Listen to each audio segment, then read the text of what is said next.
Welcome to Reddit Stories, where OP's stepdaughter humiliates her in front of her in-laws and really ends up regretting it. Am I the jerk for telling my stepdaughter I don't want to be her mom anymore? Fake names for privacy. I'm a woman in my late 30s. I'm 36. I'm married to my husband Josh, who's 40. He has a daughter named Ella, who's 18, who still lives at home, and she's in her first year of university. I've been married to Josh since Ella was 12.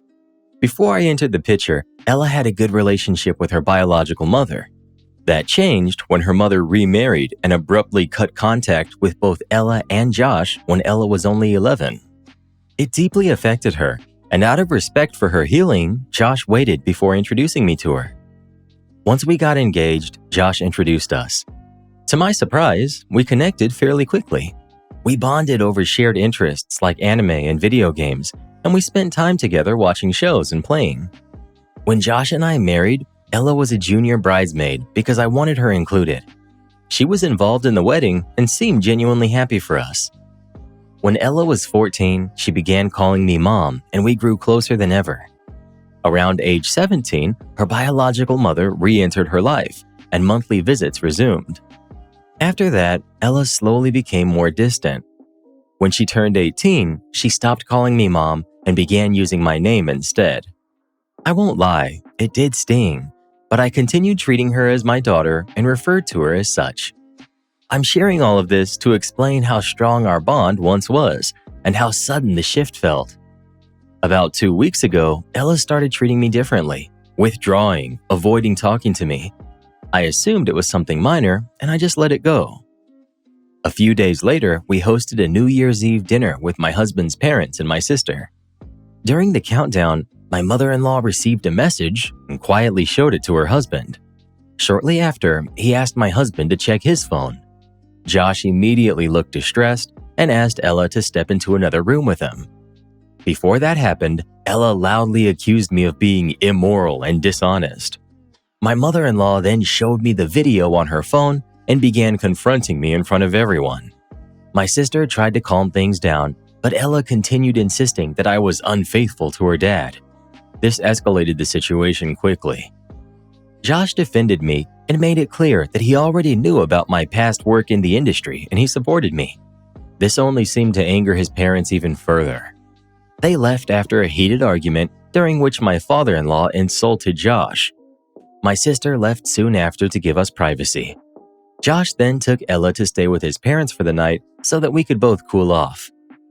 2 days later, Josh spoke to Ella privately and explained again that he had always been aware of my past and he never judged me for it. According to him, Ella realized she had made a serious mistake. She apologized to him and admitted that she had learned about my past through her biological mom. Josh later called me and asked if I wanted to speak with Ella. What I didn't realize at the time was that Ella was with him and that I was on speaker. In the moment, overwhelmed and hurt, I said I didn't feel ready to be around her and that I didn't want to be her mom anymore. She heard everything and became very upset. She chose to stay with her grandparents for a while, which I agreed to. Since then, my in-laws have continued spreading rumors and sharing private details about me with others. This has deepened my hurt, especially since Ella has not corrected them despite having opportunities to do so. I understand that she's young, but the public humiliation and lasting fallout make it hard for me to simply move on because she apologized. Please, a little help would be nice. Am I being too harsh? Edit. I do not hate my stepdaughter. I'm hurt and overwhelmed, and I need time to process what happened. I'm still a human being. And for clarity, my stepdaughter's biological mom is friends with my ex-boyfriend from that period of my life. That's how she learned about my past. My husband did not tell her. This information came from a third party. Josh and I were already dating when Ella's mother stopped visiting and cut contact. Ella was 11 at the time. Josh and I dated for about 2 years before getting engaged, and we were engaged for a year before marrying. During that time, Ella and I bonded over shared interests, and while clicking instantly may be an exaggeration, she did warm up to me fairly quickly once we connected. I'll try to update when I can, but I plan to take some time to reflect on the advice that I've received. And yes, therapy is something I'm considering. Thank you again to everyone who took the time to read and respond. not the jerk. What she did wasn't a misunderstanding or a mistake. It was intentional and humiliating. Sharing someone's private past and putting them on blast in front of family is a serious breach of trust. An apology doesn't instantly erase that kind of damage. You're allowed to protect yourself and take space, even if you do still care about her. This goes way beyond curiosity or poor judgment. She publicly exposed you, fueled accusations, and let other people attack your character. That kind of betrayal doesn't heal on a schedule. Needing distance doesn't make you cruel, it makes you human. Trust takes time to rebuild, and sometimes it never fully does. 5 days later. Hello guys. This may not be the update some of you were hoping for, but it's probably the one many of you expected. Before I get into what happened recently, I want to provide some context about my stepdaughter's mother and my history with her. For the sake of this post and convenience, we'll call her Lori. Context. Lori and I have never been on good terms. When Lori and Josh were together, Josh and I were friends. Our relationship was completely platonic at the time. Over time, Lori became uncomfortable with our friendship. Instead of addressing it directly with me, she began asking around about my background. Eventually, she got information from my ex-boyfriend and learned about my past work. She reacted very strongly, accusing me of inappropriate intentions and spreading harmful rumors about me to mutual friends. Josh later ended the relationship after Lori began making threats towards me. They then became single co-parents to Ella. And just to clarify, I never had an affair with Josh. Around 2014 to 2015, Lori began dating someone new and quickly moved in with him, against Josh's wishes. Josh had ongoing concerns about Ella's safety around this person, which led to frequent arguments. Each time Josh pushed back, Lori would disappear for weeks, leaving Ella confused and hurt. Despite everything, Josh honored his commitments not to introduce me to Ella until we were engaged. When we finally met, Ella and I became close. This upset Lori, who viewed me as a replacement and resented that Josh proposed to me after a relatively short time, while he never proposed to her during all of their years together. At one point, an argument between Josh and Lori escalated, and Lori became physically aggressive. After that, Josh told her she was no longer welcome at our home. Lori left angrily and chose to leave Ella at our house instead of picking her up as planned. When Josh tried to contact her later, he realized he had been blocked everywhere. Months later, he learned that she had married her sketchy boyfriend without informing anyone. Although Josh's messages wouldn't go through, Ella was sometimes able to reach her mother and receive a response. Even so, her mom made no effort to see her in person until 2024, when my husband began arranging meetings so that Ella could reconnect with her. Now that the context is out of the way, here's what happened next. Update. My husband spoke to Lori about her role in all of this. Many commenters pointed out that Ella may have been influenced by her mother, which turned out to be true. Lori admitted to my husband that she told Ella I was cheating on him. She also shared details about my past work in a way that painted me as untrustworthy. My husband was extremely upset and confronted her about it. After that conversation, she blocked him once again. My stepdaughter is now living at home again. She showed up at our door with a handwritten note apologizing for everything. Even though I was still deeply hurt by what happened around New Year's, I felt a mix of emotions that left me in tears. In the note, she wrote about feelings she had been holding in for a long time. She described how upset she was when she believed I had betrayed her father, how she mourned the distance between us, and how guilty she felt for believing her mother without talking to us first. She also wrote that she's always loved me, but felt torn once her biological mom re-entered her life, believing she had to choose sides because of blood ties. I asked her to talk through the letter with me, and together with my husband, we sat down and had a long conversation. It was extremely emotional for all of us, and even my husband became tearful. Being able to finally express how much her distance had hurt me was painful, but also relieving. The conversation went better than I expected. While I still carry some lingering resentment, I no longer feel the same level of anger, and overall, I felt encouraged afterward. She stayed the night, and the next morning, things were understandably a bit awkward, but manageable. Later that day, we talked again about her relationship with her mom. She told me she doesn't want to cut her off completely, but plans to keep some distance for now. I suggested family therapy, as many of you recommended, but she said she wasn't ready for that, which I chose to respect. At the moment, we're on polite but cautious terms. I don't know if things will ever return to how they once were, but I am hopeful that they can improve with time. I reached out to Josh's parents with him beside me on the call. They offered a somewhat half-hearted apology. While they made it clear they do not agree with my past, they did apologize for accusing me of being unfaithful. Josh's father also apologized to him for using hurtful language. They didn't apologize for the names that they called me, which was frustrating, but for now, I'm choosing to take this as a partial progress. Many commenters criticized how Josh handled the phone call earlier. At first, I wasn't very upset about it, but after reading the feedback, I did realize it was not handled well. I spoke to him about it and he apologized. He thought allowing Ella to hear the consequences of her actions might help her understand the seriousness of what happened, but he didn't anticipate how hurtful my reaction would be. I also recognized that saying I didn't want to be her mom anymore came from a place of deep pain. I forgave him, and I also acknowledged my own mistake. When I married her father, I accepted the responsibility of being a parental figure in her life. I don't plan to hold that moment against him, especially when I too spoke out of hurt. That's where things stand right now. I tried to include enough background so the situation wouldn't feel confusing. I apologize for any grammatical errors here or in my previous post. I'm writing this myself without editing tools, so it may not be perfect.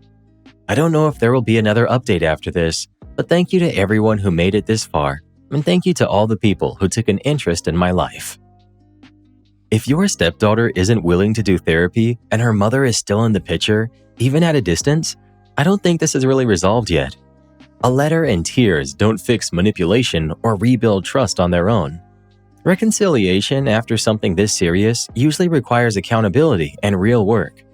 Please make sure you're advocating for yourself here and not just trying to keep the peace. I hope I'm wrong, but nothing about this feels permanent. No therapy, the biological mom still around, and the in-laws never actually apologizing for the insults.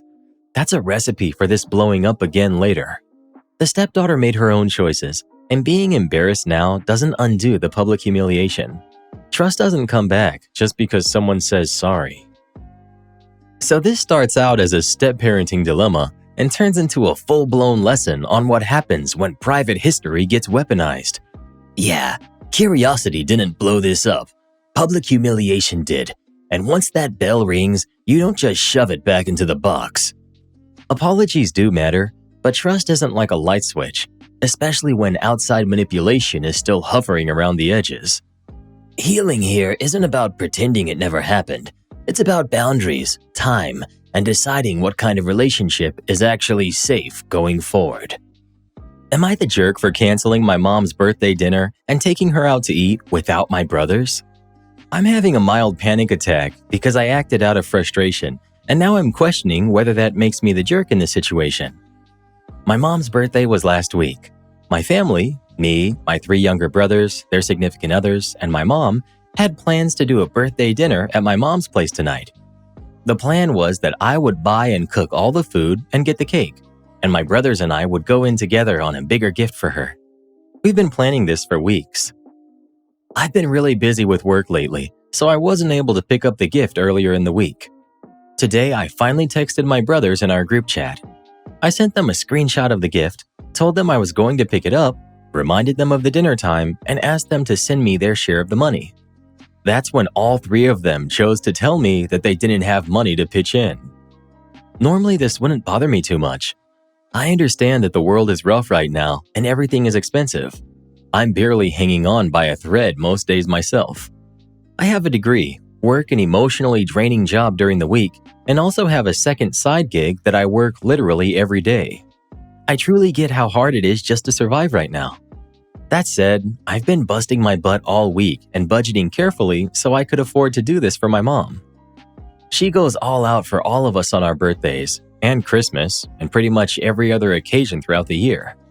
She's the kind of mom who shows up, plans things, and makes everyone feel special, even when she probably shouldn't be spending the money or energy. That's why I made sure to plan this well in advance, so my brothers had time to save up. All they really had to do was show up, and help pitch in on the gift. So when they sounded completely nonchalant about not having the money and seemed to just assume I would cover everything, I kind of lost it. I didn't yell at them, but I did make a decision out of frustration. I called my mom, without telling her why, because I didn't want to hurt her feelings, even though I'm sure she probably figured something was up, and I asked if she'd like to go to her favorite restaurant for dinner instead. I told her it would be just the two of us and that it was on me. She sounded genuinely excited, which honestly made me feel both relieved and sad at the same time. I then texted my brothers and told them I was taking mom out to dinner instead. I said they were welcome to come if they wanted. They were pretty upset about this, mainly because they don't have the money to go out to eat. I told them I was still planning to pick up a cake afterward and that they could meet us back at mom's place to do cake and spend time with her. That didn't really seem to help much. I still plan on buying the gift I picked out for my mom, but I'm not putting their names on it. I feel a little petty about that, but I'm also exhausted. This isn't the first time something like this has happened. It feels like every time we do something for my mom, I end up picking up the slack, so she thinks all of us were involved when it was really just me. What really gets to me is that my brothers always seem to have money, ideas, and energy when it comes to doing things for our dad. With our mom, though, it feels like she's taken for granted, and I'm expected to quietly make up the difference. So now I'm sitting here wondering if I overreacted. Should I have just swallowed my frustration and gone through with the original dinner as planned? I genuinely want to know if I handled this wrong. This is honestly better for your mom. She gets to go out, enjoy herself, and spend quality one-on-one time with a daughter who actually put in the effort. Why should your brothers get credit for something they didn't contribute to at all? If your mom doesn't already know how uneven this always is, it might be time she finds out. Not to hurt her, but because the pattern won't change if it stays hidden. OP shouldn't be paying to feed 3 grown men and presumably their significant others as well, on top of everything else. That's wild. From now on, do exactly what you did here. Buy your own gift for your mom and take her out yourself. Everyone else can handle their own gifts and plans like adults. They didn't save because they assumed you'd cover it. And I'm guessing you always have. Update the next day. My mom and I had an amazing day yesterday. We went shopping, went out to dinner, and I gave her the gift I picked out. The woman practically did cartwheels out of the restaurant. It was a pink KitchenAid stand mixer. She's wanted one forever, but would never buy it for herself. Seeing how genuinely excited she was made everything else completely worth it. As for my brothers, by the end of the day, they finally seemed to understand why I was so upset. They apologized and promised not to let this happen again. I appreciated the apology, but I was also very clear about my boundaries going forward. I plan to make this a tradition with my mom, and they're always welcome to join us for dinner. But I won't be getting my hopes up about them contributing to a bigger shared gift, nor will I rely on that happening. I encourage them to each get something for our mom on their own. What they choose to do with that is up to them, but at least I now know where I stand. They all did come over to my mom's house afterward for cake. My mom definitely has bougie taste in baked goods, so the cake I picked up was fairly expensive, but absolutely worth it to see her excitement. The boys said they would send me money to pitch in for the cake once they get paid next week. Whether that actually happens remains to be seen. I'd already planned to cover it myself, so I'm not stressing about it. It would be nice, but I'm not holding my breath. My mom loved the cake and loved having all her kids and grandkids and daughter-in-laws together to sing happy birthday and spend a couple of hours with her. I also wanted to answer some frequently asked questions that come up in the comments. I'm a woman and the oldest of the siblings. I'm 31. My 3 brothers are all grown adults, ranging in age from 23 to 29. My dad didn't know any of this was happening, mainly because my parents are no longer married. They've been divorced since I was 16. That said, I probably should have called him to give a heads up. He doesn't play around when it comes to my mom and gives a very effective, pull your head out of your butt speech. This situation has happened a few times in the past, meaning my brothers not putting in nearly as much effort, or any effort at all, and me just going through with it anyway for my mom's sake. That's not happening again. It took me 31 years to set these boundaries with my brothers, but they're permanent going forward. I'm usually the one who plans birthdays or special occasions outside of major holidays. My parents still plan the big holidays together. They're divorced, but we still do things like Christmas, Thanksgiving, Easter, and Halloween as a family. I've been pretty lucky in that regard. My brothers tend to have more input when it comes to my dad because they work with him every day and talk constantly. I'm close to both of my parents, but my mom is definitely my best friend. We see each other multiple times a week just to do random things like grocery runs or errands together, and we live close enough that this is easy. Still, I don't think any of that excuses the lack of effort. My mom gets excited by any amount of thoughtfulness. A framed photo with her grandkids would make her cry for a week. It doesn't have to be expensive, just has to show care. I only went big this time because she's been talking about that mixer for 2 years and would never buy something like that for herself. She deserved it. I think that covers the most common questions. If there's anything else you're curious about, feel free to ask. And again, thank you all. I really needed the tough love. I've been coddling my brothers since they were born, and that's on me. As the oldest, and someone with a very type A personality, I've always felt responsible for everyone in my family. I'm slowly learning that this mindset isn't actually helpful for them or for me. This sounds like the best possible outcome. Your mom got an all about her day, a gift she had clearly been dreaming about, and time with you. That alone makes it a win. And no, it's not just a pink KitchenAid mixer. That would make me do cartwheels, jumping jacks, and jazz hands all at once. That's a primo first-rate gift. Kudos to you. Good on you for setting boundaries without blowing everything up. Canceling the dinner wasn't the drama here. Carrying 3 grown men on your back every birthday was. Exactly. Mom got a great day, a dream gift, and the brothers finally had to reflect instead of relying on OP to carry everything. Also, calling a pink KitchenAid just a mixer is wild. That's a lifetime appliance and a love letter. My mom throws temper tantrums when I don't like something that she likes. My mother genuinely cannot distinguish her own interests and personality from mine, to the point where she will stomp her feet, whine, and throw an actual tantrum whenever I dislike something that she likes. Me not liking something does not take away from her ability to enjoy it, but somehow she takes it incredibly personally. She'll whine in a baby voice like, "No, but it's nice," and get visibly upset, then try to pressure or guilt me into liking it anyway. For example, a few years ago when I moved into college, she bought me a bunch of decorations that she would like. Things like pink orchids, flowery candles, strong perfumes, and other sparkly pink decor. I hate orchids. I don't like pink, flowers, or overly decorative things in general, and I had zero interest in any of it. I told her I didn't like orchids, and she immediately got upset. After she left, I took the receipt and returned everything. When she visited for Parents' Weekend and saw that the stuff wasn't there, she yelled, cried, and completely lost it. I've since graduated and moved to another city, but this behavior has not stopped.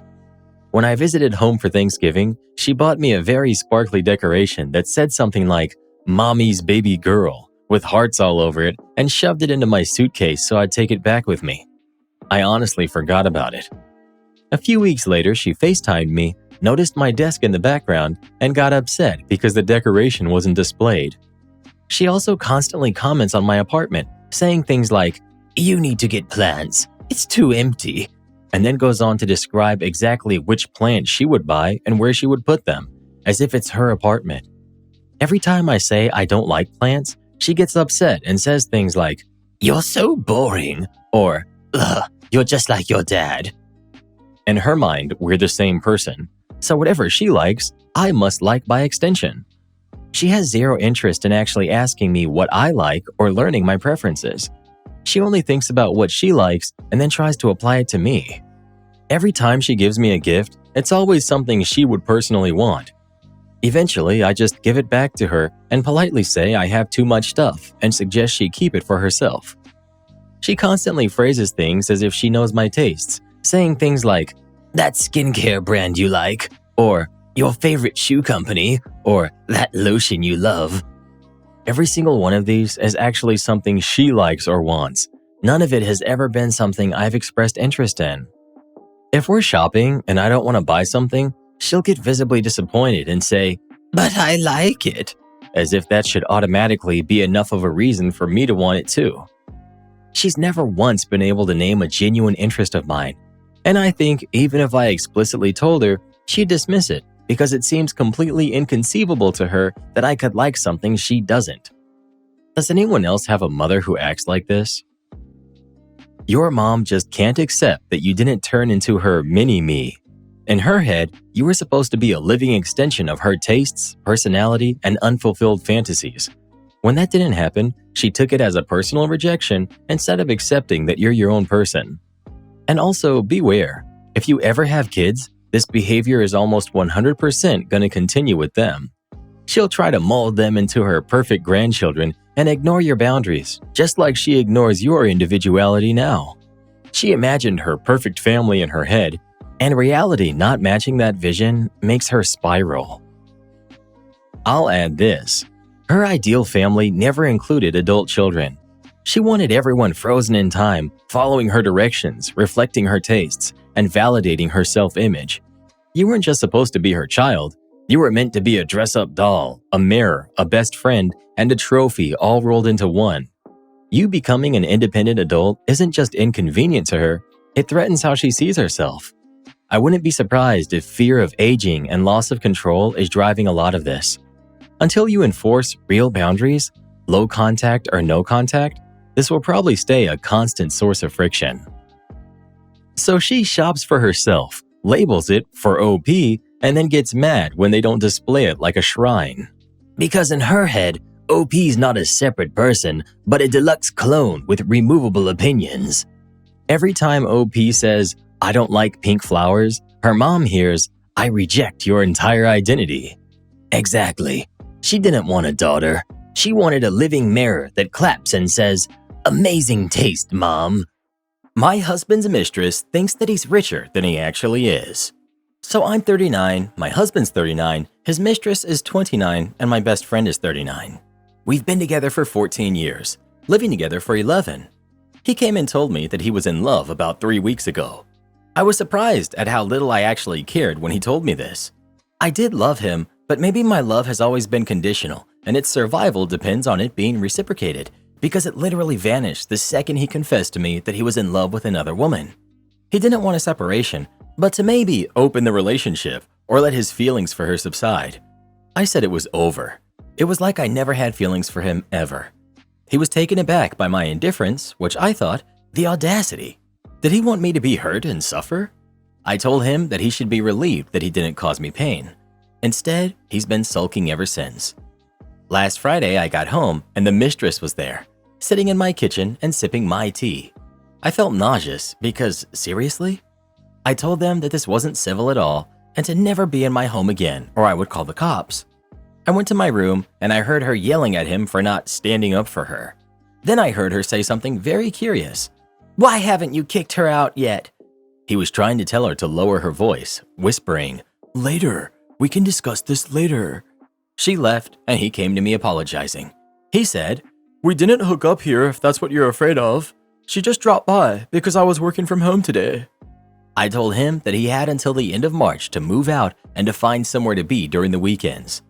This morning, I changed all of the locks. From now on, he isn't allowed in my place during my working hours, so if he starts later or finishes earlier, he needs to wait for me to come home and let him in. But his mistress' words stuck with me, so during the weekend, I've been stalking her social media. I think that she thinks that he's rich, or at least that he owns my apartment. I think she also thinks that my parents' summer house and boat are his. Unfortunately, the loser has taken her there, probably bragging about his wealth because her hashtags were all about the good life. I was telling my best friend all of this, but she was more agitated than indignant on my behalf. She told me that he was scum not telling the mistress the truth. I agreed. I know, right? But then she said I was no better by not explaining his situation to her. I was dumbfounded, but she was serious. I told her that it wasn't my job to bring back the mistress to Earth. My best friend got very angry and demanded that I give the mistress username to her so she could warn her. "No," I said. She called me a bigger jerk than he is. I don't know what's going on with these people. Have they gone mad or have I? When did our moral compass go askew like this? Can someone tell me that I'm not insane? Nope, not wrong. Get rid of him and wash your hands. Your bestie sounds delusional. You're not responsible for his lies. Kick him out and leave it alone. You don't owe his mistress any explanation at all. I think it would be funny when she finds out on her own. My guess is the reason your partner wanted to open the relationship is so that the mistress would continue to think that your family's things were actually his. He has some nerve having her over to your apartment regardless of if they hooked up there or not. That's so disrespectful. Sorry for the trouble you're going through, but glad you were strong enough to dump his cheating self. Am I the jerk for leaving my sister-in-law alone on the boat to go snorkeling while I was hosting? I, 34 female, recently went on a snorkeling trip with my husband, brother-in-law, sister-in-law, and the kids, my sons, ages 7 and 3, plus brother-in-law and sister-in-law's son, who's 8. When I was planning this trip, all of the communication from brother-in-law and sister-in-law were always like, "We are so excited to go," or "We're looking forward to it." So I was always under the impression that everyone was going to, get in the water and go snorkeling. Heck, sister-in-law and I were even talking about what reef-safe sunscreen to buy before the trip. And then we get in the boat and we're headed off to the reef. Everyone's getting their snorkeling gear out, reapplying sunscreen, and I started to inflate my toddler's armbands. When sister-in-law saw me, she looked a bit confused and asked me whether my husband will be looking after both the boys in the water. I said my husband will go snorkeling with our 7-year-old while I get in the water and stay near the boat with our toddler. I'm 5 months pregnant and I didn't want to stray too far from the boat with the toddler. The day was beautiful and visibility was amazing, but no way was I going to let my husband wrangle both of the kids by himself.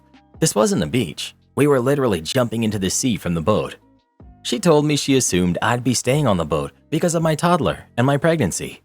I told her no, I can't really do that. Look, both of my kids love the ocean. If my toddler saw his dad and brother get in the water while he's stuck on the boat, believe me, we'd all be suffering. I asked her if there's a specific reason why she didn't want to get in the water, and she said she's not a good swimmer. She then asked me whether I'd be okay with my 7-year-old going with my brother-in-law while my husband took our toddler. I said no, because I wanted at least one adult per kid. I told her she could put on a life jacket and join me in the water, but she said no. She then asked me to stay with her because she didn't want to be alone. She wasn't actually alone. The captain was on the boat, but I guess she didn't want to be alone with a stranger. I didn't stay on the boat. She only gave me one-word answers on the way back home, but I got a message the day before yesterday. She basically said that she was wrong to assume that I would stay on the boat, but she thought I would stay as a good host. I told her I'm sorry she felt that way. She called me a jerk that can't even properly apologize. I promptly cut that off and let my husband deal with it. Sister-in-law has called me multiple times since, but I haven't answered. My brother-in-law is unhappy that I'm ignoring her and told my husband to make me talk to her. Not the jerk. If she needs someone on the boat, she should have called her own husband back in. Was he aware she was planning to stay on the boat? Did brother-in-law know she wasn't going to swim and also just assume that you'd babysit her? And he had the gall to be annoyed with you? Your sister-in-law sounds like a kid who can't stay on her own for a bit. I mean, have own. Husband tries to warn neighbors about their landscaping, gets told to mind his own business. Background. My husband is pretty handy. Prior to lockdown, he had done several house flips as a fun side gig. It's what he loves to do, and he became very familiar with a ton of city codes. During lockdown, seems everyone was suddenly buying houses to flip out of boredom and prices skyrocketed. So he put that on hold. So then he started doing household repairs and upgrades, building fences, etc. around the neighborhood as well. To get a better understanding of the neighborhood, HOA bylaws and whatnot, he joined the HOA Architectural Committee. Through that, he learned all there was to know about what was allowed and what was not, how the process worked, how to work around things, etc. Long story short, my husband was very knowledgeable in what to do and not do, and various processes with the neighborhood and the city. Our next-door neighbor decided that they were going to start landscaping their backyard, and they, I guess, planned to make theirs as similar to our backyard as possible. The problem was, despite being next-door neighbors, our land was quite different. For one thing, behind our house was a bunch of brush and pine trees, maybe 3 to 4 feet from the lake that's at the back of the house. We didn't have to do a whole lot to clear the area, but the brush on their property was about 1/3 of their yard. I'd say around 10 feet from the water.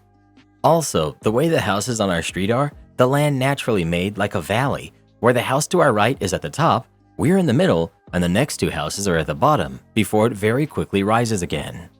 First thing the neighbors did was cut down all of the trees in their backyard. They were not small trees either, but 4-story tall trees or more.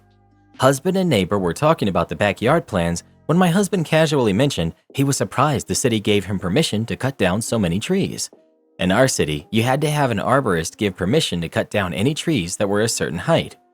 Neighbor first said it wasn't the city's business what he did with his own backyard. Then he told my husband to mind his own business. Okay, fair enough. Then they started putting up the retaining wall to bring it up to level with our property, which would have been about 7 to 8 feet tall. Basically, they were just stacking a bunch of cinder blocks. My husband uneasily asked if their landscaper had ever done a retaining wall like that and if the city had approved it. City says that if a retaining wall is over 5 feet tall, you need to have a structural engineer come out. Neighbor said again it wasn't any of the city's business what he did to his yard, and for my husband to mind his own business. While they're filling up the backyard to bring theirs level to ours, the landscapers are dumping all of the dirt, gravel, and sand in the street, blocking a little over half the road. Several of the neighbors who had trucks would just hop the curb, but other neighbors with smaller cars were mad. Before my husband could ask if they could put the dirt and stuff in their driveway instead of the road, like everyone else, neighbor went off on my husband to buzz off. Well, okay then. My husband let them continue working and didn't say a word as they started constructing a 10-foot tall fence, which was against HOA regulations. Fences couldn't be taller than 6 feet.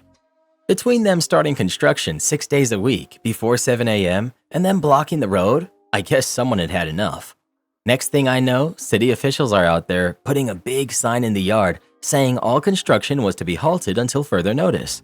It wasn't us, but my husband found out through the architectural committee that someone had complained about the noise and the road blockage to the HOA, who came out to investigate, saw everything they had done, and then reported them to the city. They got a hefty fine for every tree stump the city official found. The structural engineer said their retaining wall was not sound and had to be redone, and it had to have regular inspections during its build. The HOA also told them that not only did they have to take down their 10-foot tall fence, but as they did not get prior approval, and because it was not an approved design, the HOA also hit them with a hefty fine. Initially, neighbor came after us for tattling, but we told them it wasn't us, as nothing they did affected us in any way. Our kids are early risers, so even starting before 7 didn't bother us.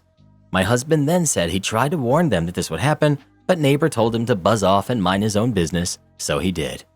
Landscaping had started on Black Friday, was shut down for 3 weeks, while I guess they got things sorted out with the city and HOA. Their backyard is still not finished. I truly want to say it wasn't us that called the HOA or the city. We just let him be. But he did upset a lot of neighbors. When cutting down those trees, he had chainsaws and the wood chippers going off by 6:45 and the bobcat being used by 7 a.m. 6 days a week. Other neighbors tried to ask him to put his dirt on his driveway instead of the street, but he told them to mind their own business too. And a few people went ballistic on him when their car slid a bit after the rains we had turned the remaining dirt to mud. The school bus could also easily have complained to someone about it too, as it was a big ordeal for him. Also, there were other things he did to his front yard that we didn't warn him about either, and he got dinged for that. But I made this post mostly about him going against the city. Although the changes he made to the driveway also got dinged by the city. And yes, from what I heard, the tree fines were painful. This is my last weekend with my family, and they don't even know it.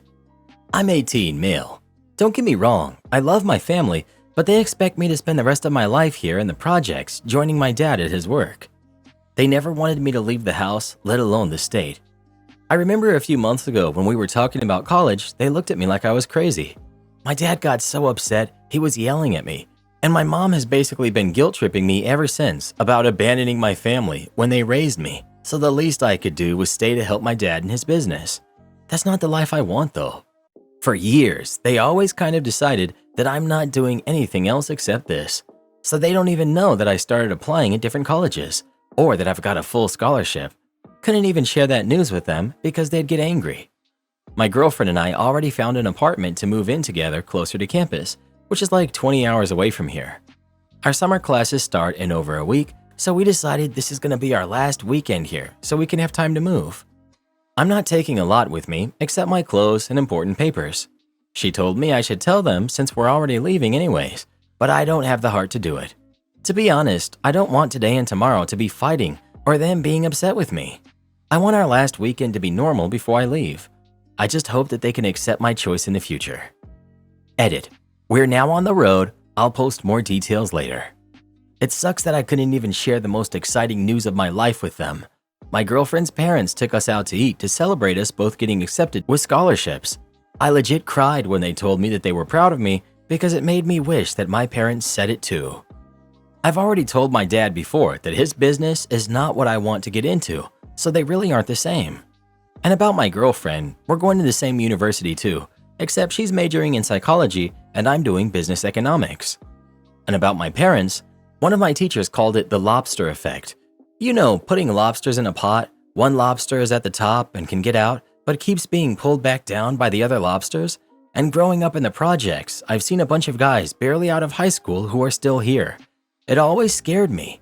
It's not that I'm embarrassed or think I'm better, like I know where I come from. It's my home, but I can't not leave. Update.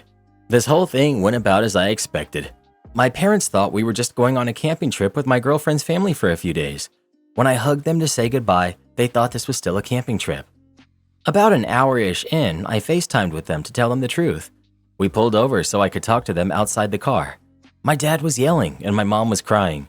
He couldn't believe he raised me to be this selfish with them. All my mom could say was that she can't even look at me right now since I basically picked school over my family. It broke my heart to be honest, but it made me glad we didn't have this talk in person because it would have hurt so much more. Trying to tell them I'm not abandoning them and I want them to be part of this journey with me didn't work. Nothing I said worked at all.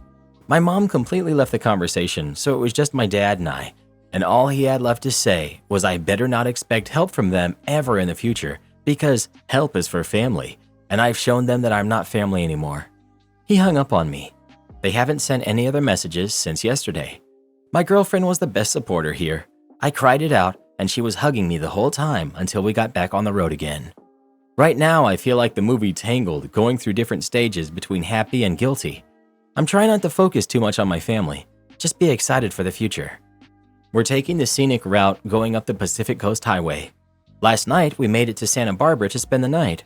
We took a detour to the beach this morning, and we're on our way now to this little place called Solvang to look around for a bit. It's been fun so far. We want to make it a memorable experience, so we're going to be making a few more stops along the way just to look at everything. We'll probably be making it in 2 or 3 days, but we still have time to settle in before our classes start.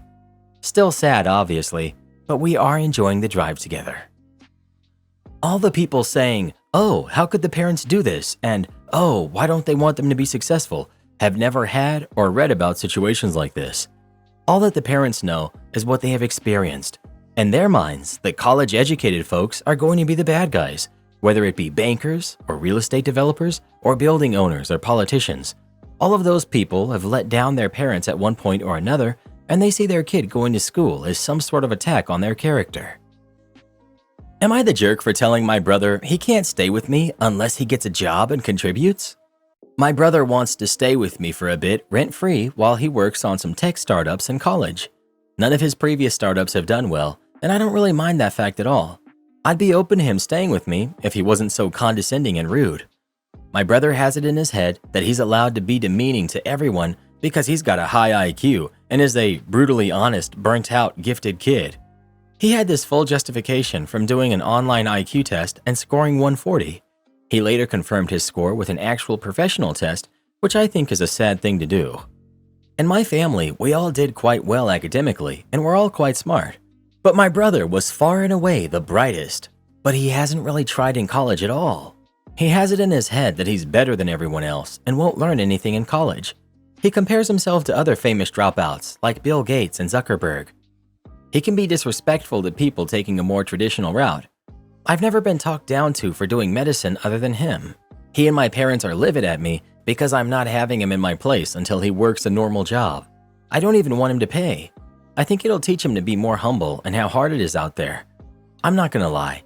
He truly is probably the brightest person I've ever met, but he's arrogant to near delusion, and my parents enable it. Getting a job will definitely not hurt his chances of succeeding himself.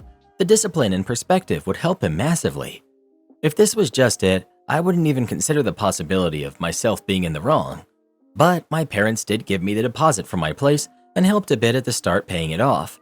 And if I don't take him in, they'll have to pay more rent somewhere else. However, they gave me that deposit without attaching these strings to it. It's my place, and I feel what I say goes, even if I am grateful for their help. I feel conflicted because I don't want my parents paying even more in rent for him, but I also don't want to give my lazy and arrogant brother free housing with me. I'd be happy to live with him if he were contributing and didn't act like the arrogance of someone who's a temporarily embarrassed tech billionaire who's above working a normal job. So until I get that confirmation, I'm not having him. Am I the jerk? Edit. My parents live too far from college for him to live with them. They otherwise would definitely have taken him in. I don't doubt that. They always take in family, and I think they assumed I would do the same. And to clarify, I'm not asking whether you think my brother is intelligent or not. Lots of people are giving opinions on his intelligence. That's not the question here. Not the jerk. You're right that by accepting him to live there rent-free, you would be enabling him.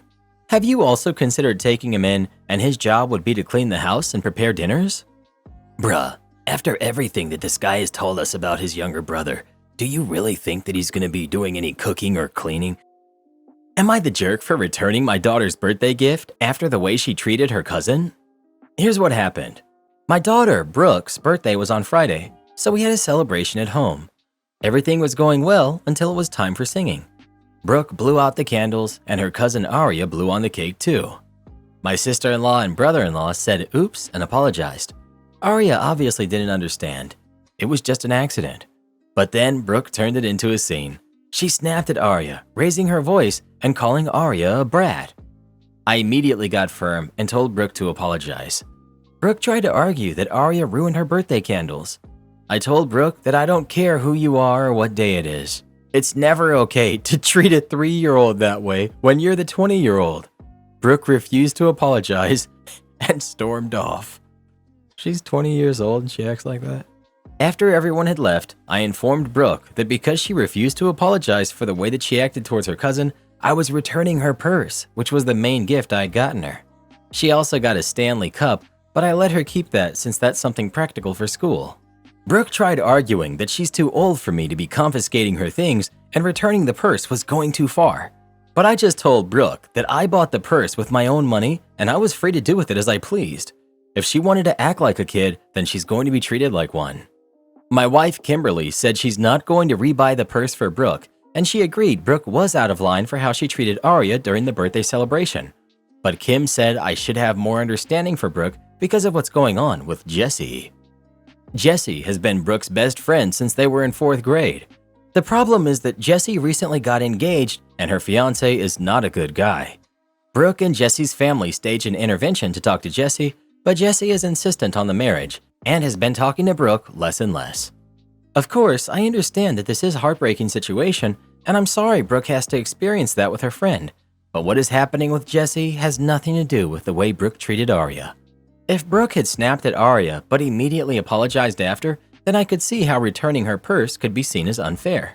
But I think Kimberly is being too lenient with our daughter, and Brooke needs to understand that going through a difficult situation is not an excuse to behave poorly towards others. Am I the jerk? Edit. My sister-in-law was holding Aria and keeping an eye on her during the birthday celebration. My brother-in-law was explaining to Aria why she can't blow on the candles on someone else's birthday. We were in the middle of correcting Aria when Brooke snapped at her. Not the jerk. Brooke doesn't get a pass for being a jerk to a toddler just because she's going through a difficult time. 20 years is more than enough time to figure out that you don't take out your personal problems on others, especially if they're 3. Seriously. Karen neighbor keeps parking in my driveway, so I got her car towed. A few days ago, I came home from work and I saw my neighbor, Lindsay, her car was in my driveway. I was confused and I asked her very nicely to move her car and she did. The day after that, my husband came home from work before I did and he saw Lindsay's car in our driveway again. He asked her to move her car and told her that she can't do that anymore because it's not her house. He said he was polite about it and she apologized and moved her car again. The day after that, I saw Lindsay's car parked in my driveway again after I got home from my doctor's appointment and my husband was at work. I decided to ask her what's going on. Her, what do you mean? Me, you keep parking your car in our driveway after we've asked you nicely not to do it. Why do you keep doing it? Her, I have a big camper parked in my driveway, and it takes up a lot of space. There isn't enough space to park my car. Me. Okay, well, you need to figure something out because you can't park your car in our driveway anymore. It's rude, and you've already been told to stop. If you do it one more time, I'll have your car towed. She apologized to me and promised that it wouldn't happen again. Last night, my husband and I went out for dinner. When we got back home, we saw Lindsay's car parked in our driveway again. I told my husband that this was it. Enough is enough. I'm going to tow her car because she's been warned. We've tried asking her nicely, and she doesn't want to listen to us. My husband agreed, and I towed her car right away. I also stuck her with the bill because it's her own fault. Now she's calling me a jerk, and she's upset with me. She left a note in my mailbox. She called me a drama queen, and she wants to be repaid for the tow bill because it was my idea to tow her car instead of acting like an adult and asking her to move it. If I don't repay her, she will park her car in my driveway again because I'm being petty. I dare her. I'll just tow her car again. Update. Lindsay parked her car in our driveway again. I wasn't home, but my husband was, and he got her car towed an hour away. She left a nasty note in my mailbox again. It read, "You guys owe me a lot of money for towing fees. I will continue to park in your driveway until you sell your house and move." I told her if she wants us to move so badly, then she's obligated to buy us a new house. She refused to buy us a new house, and she doesn't think that we can force her to. I told Lindsay if she doesn't want to buy us a new house, then I have no choice but to file a police report and the cops will see all of the notes she's left us. Now she's fuming. Am I the jerk for refusing to pay for takeout that I forced my partner to order? Forced is their words, not mine. I saw another Am I the Jerk about cooking, and it made me think of my own situation from a couple of weeks ago. I don't think I was being the jerk, but my partner's still mad about it. Posting from a throwaway account as mutual friends are on Reddit. Last month, my, 32, company announced that we would be laying people off. I was in the office that day, and it was awful. Person after person was brought into HR, told that they were being separated, and escorted out of the office. After they were done, they called a second meeting and told those of us left that the layoffs were over. A lot of the people I work with were let go. I texted my partner, who's also 32, about both announcements. Once to tell them about the layoffs, and then to tell them that I was safe. In the second text, I also told them I would not be home until late. My team had decided to stay late and figure out how to redistribute the work so that our projects wouldn't fail. We sat in a conference room and worked through all of the projects and didn't leave until almost 9 p.m. Starting at about 8, my partner began texting me asking when I was getting home, what was for dinner, and that they were hungry. I kept replying that I didn't know when I would get home, that I would make dinner when I got home, and that if they were hungry, they could make dinner or have a snack and wait. I didn't get home until almost 10, and I found empty takeout containers in the kitchen. I asked if they had ordered takeout. They had. If they had ordered me any, they had not. And if they were still hungry, they were not. It was late, and I was emotionally exhausted, so I didn't eat, and I went straight to bed. The next weekend, I found a Splitwise for their meal allocated 100% to me. Since we moved in together, we put all shared expenses like rent, bills, groceries, and takeout in Splitwise with a 70-30 split. Individual expenses, like if one of us buys lunch at work, do not go in Splitwise. I thought it was a mistake, so I deleted it. The next day, they got mad at me for not paying for their takeout. According to them, it's my job to make dinner, and my staying out late meant I didn't have dinner ready in a reasonable time. Since they were hungry, dinner wasn't ready, and they didn't know when dinner would be made, so they were forced to order takeout. Because making dinner is my responsibility, I should pay for their takeout. My refusing to take responsibility and pay for their takeout makes me the jerk. I don't think I am the jerk because this was an extraordinary situation and we had food in the house that we could have eaten. They chose to order $80 of takeout for just themselves instead. Since they did not order any for me, it was not a shared expense and I don't feel like I should have to pay for it. They're still mad that I won't pay for their takeout. They say that I forced them to order it because I didn't make dinner by a reasonable time. Answers to some of the questions and comments. How things got this way. I'm not sure. We were together for several years before lockdown, but we only moved in together during the lockdown. When we were both working from home, we split chores and cooking equally. My partner had to go back to the office about 6 months before I did. Once they started going back to the office, they asked me to make dinner since I was home all day. Going back to the office was really stressful for them, so I wasn't fussy about it. Plus, I only have to go in 3 days a week, so on days I'm working from home, I have time after work to cook, pick up the place, etc. Somehow it turned into cooking dinner is my job, even after I had to go back to the office. I don't mind because I usually enjoy cooking. So I do the cooking, the grocery shopping, and the kitchen cleanup. They generally text me when they leave the office so I can have dinner and a clean house waiting for them when they get home. Has this happened before? No. Questions about the takeout. The takeout they ordered was sushi, which can be very expensive. I don't know why they didn't order any for me also, as I love sushi, but I'm guessing it was because sushi is really expensive and maybe they assumed I would eat at work. Why we're together? We're together because we love each other and we have a great time together. They're usually really empathetic, but I know work has been stressful for them as they work in accounting and it's tax season.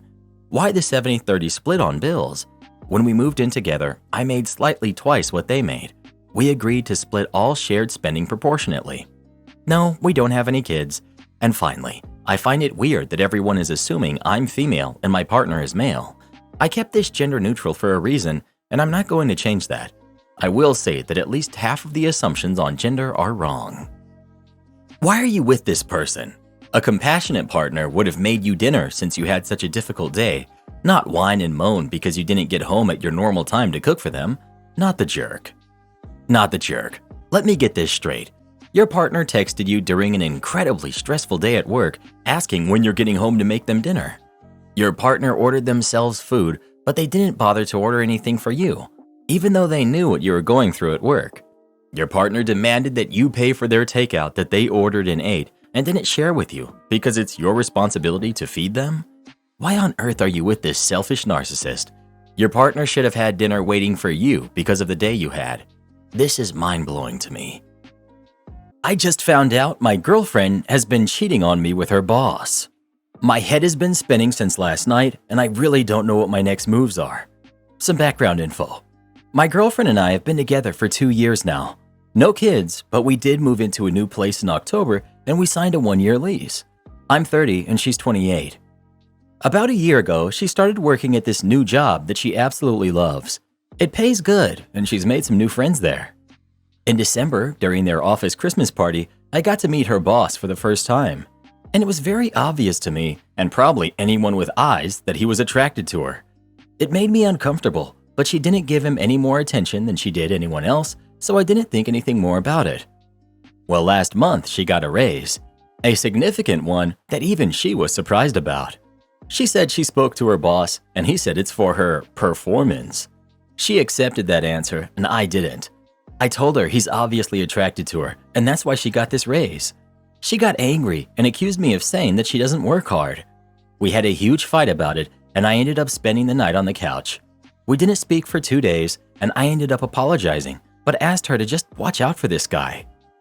On Friday, we had gone to a friend's house for dinner and drinks, and my girlfriend kept checking her phone and was whispering with one of her friends. I got a sinking feeling, but I tried to just ignore it because I didn't want to cause a scene in front of her friends.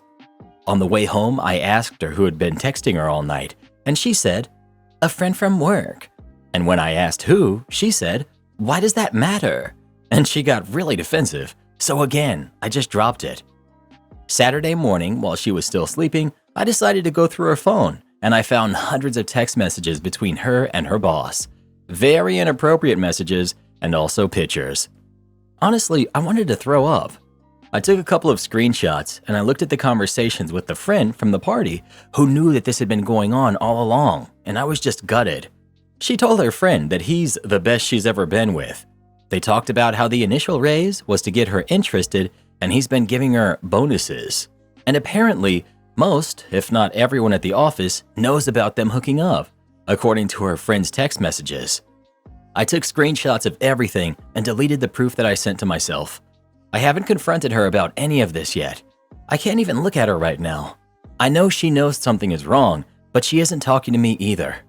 I know the only logical answer is to break up with her, but I have a lease that I can't afford on my own. I don't know what to do. I'm so incredibly disgusted and heartbroken. I'm angry at her and myself. I feel like I saw all the red flags that this was happening, and ignored every one of them. Go nuclear. I'm sure the HR department would love to have proof of company resources being used by an employee to hook up with one of his underlings. This same thing happened to my sister, except she got pregnant, but not by her boss. She was hooking up with her fiance and her boss. The boss's wife found out and confronted them at work. She was 28 too. Weird. My sister was fired. The boss, who owned the company, was not. My sister's life blew up day by day. Her fiance demanded that she leave and get a paternity test. She lost her job, her fiance, and her apartment. It turned out my nephew was the fiance's, who eventually got his life together and married someone else. Weird. My girlfriend I had at 28 did the same thing. Cheated with her boss. Found emails she had saved on a computer. We broke up. I thought about telling his wife, but decided to just move on. Now I'm married to a better woman and wish I had snitched. The friend is also disgusting and should be ashamed for encouraging it. Does she have a partner? I'm sure he would love to know that she's okay with the concept of cheating. Hope you're not too upset, bud. Congrats on learning one of life's most important lessons. Money and power get us the things we want. I've gone through similar situations with colleagues, but in my case, I was the boss. Just know it's nothing personal against you. She can't help being attracted to wealth and power, and him, being a guy, can't help but have at it when she throws herself at him. This is why guys need to strive to achieve our own greatness. In this day and age, you're either going to be the guy she's cheating on or the guy she's cheating with. Just depends on your money and power, bro. Karen pranks me with garden gnomes. Big mistake. My boyfriend's sister, Chrissy, pulled a prank on me 2 months ago. She left about 50 gnomes in my front yard. No warning, they were just there. I called people up and I asked them, but nobody would tell me. I guess this is part of the prank. I had no clue what was going on. Eventually, the kids in the neighborhood started picking them off, so I brought them inside my garage. 2 of them were pretty cute, so I cleaned them up and put them in the house. I waited for someone to come clean, but no one did. After 3 weeks, I decided I was going to just donate them. A few friends asked if they could have some, and I let them. I started giving them away to people who made comments about them. I told my boyfriend about my army, and he laughed. I thought he might have done it, but he said honestly he didn't, so I believed him. Well, he went on a 4-week trip with his family to Europe. I got a few emails from him, but we were both busy. I went on a trip myself for work and for fun. So when he got back, he asked how the gnomes were treating me, and I let him know that most of them had new homes now. He got really silent and asked me how many I had left. I told him 10. He asked who took them and said we needed to get them back. I was confused. It had been 2 months, and the gnomes were kind of a funny story, but I don't remember everyone who took one, let alone the kids who picked about 10 of them off the lawn. He then told me that they belonged to Chrissy, who thought I had just stored them in my garage, which is why she didn't pick them up before the trip. Chrissy is his sister. Apparently, Chrissy had been pulling the gnome's army prank for years, and I'm the jerk who gave away her army. My boyfriend is furious with me now and asked why would I do that. I told him he should have come clean and I would have just kept them in the garage for her to pick up later. He said it wasn't how the prank worked. He said he needs to rethink the relationship now. He wants me to get them back as they are dear to Chrissy. Chrissy doesn't even know yet. I'm not sure what to do about this. I had a few people offer to return their gnomes, but the rest of the people said they gave them away to so-and-so and didn't know where they were now. This is such a surreal situation, and I have no clue what to do about it. I don't see how I was wrong, but I do feel bad, so what can I do? They have no reason to try to hold you accountable for not following the unreasonable rules of a game you didn't even know about. Give back the gnomes you have, but don't feel like you have to acquiesce and go out of your way to try and recover the gnomes that are lost. That's not your business. They left a bunch of stuff on somebody else's property, unannounced and unidentified, and you shouldn't be blamed for cleaning up your property. OP, I'm willing to give back the ones that I have and have gotten 3 back so far. Please show them this thread so they can see how stupid everyone thinks it is to play a prank on someone, abandon the material used for the prank for 2 months without owning up to it, and then demanding the gnomes back, and then getting angry when the gnomes, which had been abandoned for 2 months, are disposed of. That's stupid. This is one of the most ludicrous things I've ever read on this sub. You weren't wrong because you asked around to see who they belonged to. It's their own fault for doing such a stupid prank and then leaving you in the dark for months. If your boyfriend leaves you or holds this over your head, good riddance. OP, I just don't know what would make him think that I would keep them. I'm one of the neatest people I know. I don't keep junk around. I have a few things that I kept out of sentiment, but if I don't need it, I don't keep it. Update. I decided to bite the bullet and talk to Chrissy. I brought the gnomes I had to her house and knocked on the door. Chrissy's mom answered and asked me in. I was tired of the immaturity and mind games. My boyfriend has been sending me threatening, "Get me more gnomes, jerk," text messages. I could see a lot of red flags, or red hats, if you are so inclined. I wanted Chrissy to have her gnomes back and just get it over with. When I handed his mom the open box, she asked where I got these. She seemed really upset I even had them. I told her the story, pretty much what I said in the last post, but with some more detail. Her reply was, "Joe has been telling a totally different story." She seemed really hurt about the whole thing, and while I wanted to make a quick getaway, I was curious. Blah, blah, blah. His mom told me a bit of the background. I'm not going to repeat everything that she said, because some of it is sad and pathetic, and a little too dark for a post about gnome invasion. The gnome army belonged to Chrissy's late boyfriend, Steve. Steve and Chrissy used to put them in people's yards and then demand another member for their army. So the gnomes came from people that Steve and Chrissy knew over a period of about 5 years. Steve passed away, Chrissy stopped the gnome pranks and put them into storage. She has not pulled the prank in almost 2 years now, but freaks out if someone mentions getting rid of the gnomes or even moving the box. I felt like a jerk, but his mom thanked me for bringing some of them back. She did say the annoying line, "You should have kept them, even if you didn't know who they belonged to." She did say she was going to replace the gnomes in the boxes with other ones and hope Chrissy didn't notice. Not sure this is a smart idea. She said she wanted to believe me, but that this is likely the last time she would want me in her house. Gee, thanks. I said that I was fine. I had no intention of staying in a family who pulled weird pranks, then blamed the victims. One bridge burned. I mean, I understand she's likely upset because Chrissy apparently doesn't handle any mention of Steve well. She's likely going to be upset and never speak to the person at fault again, which is likely me. How I got them out of a storage unit 3 hours away? The mystery will likely haunt their family for years. As for my now ex-boyfriend, I went to his house and asked him why he pulled the prank. His answer was stupid, and he said he didn't know. He wouldn't answer me, and then he wouldn't tell me what was going on. He said he just wanted to do something cute, then it got out of hand, and he thought I would keep them. Something about having his own little secret made him happy.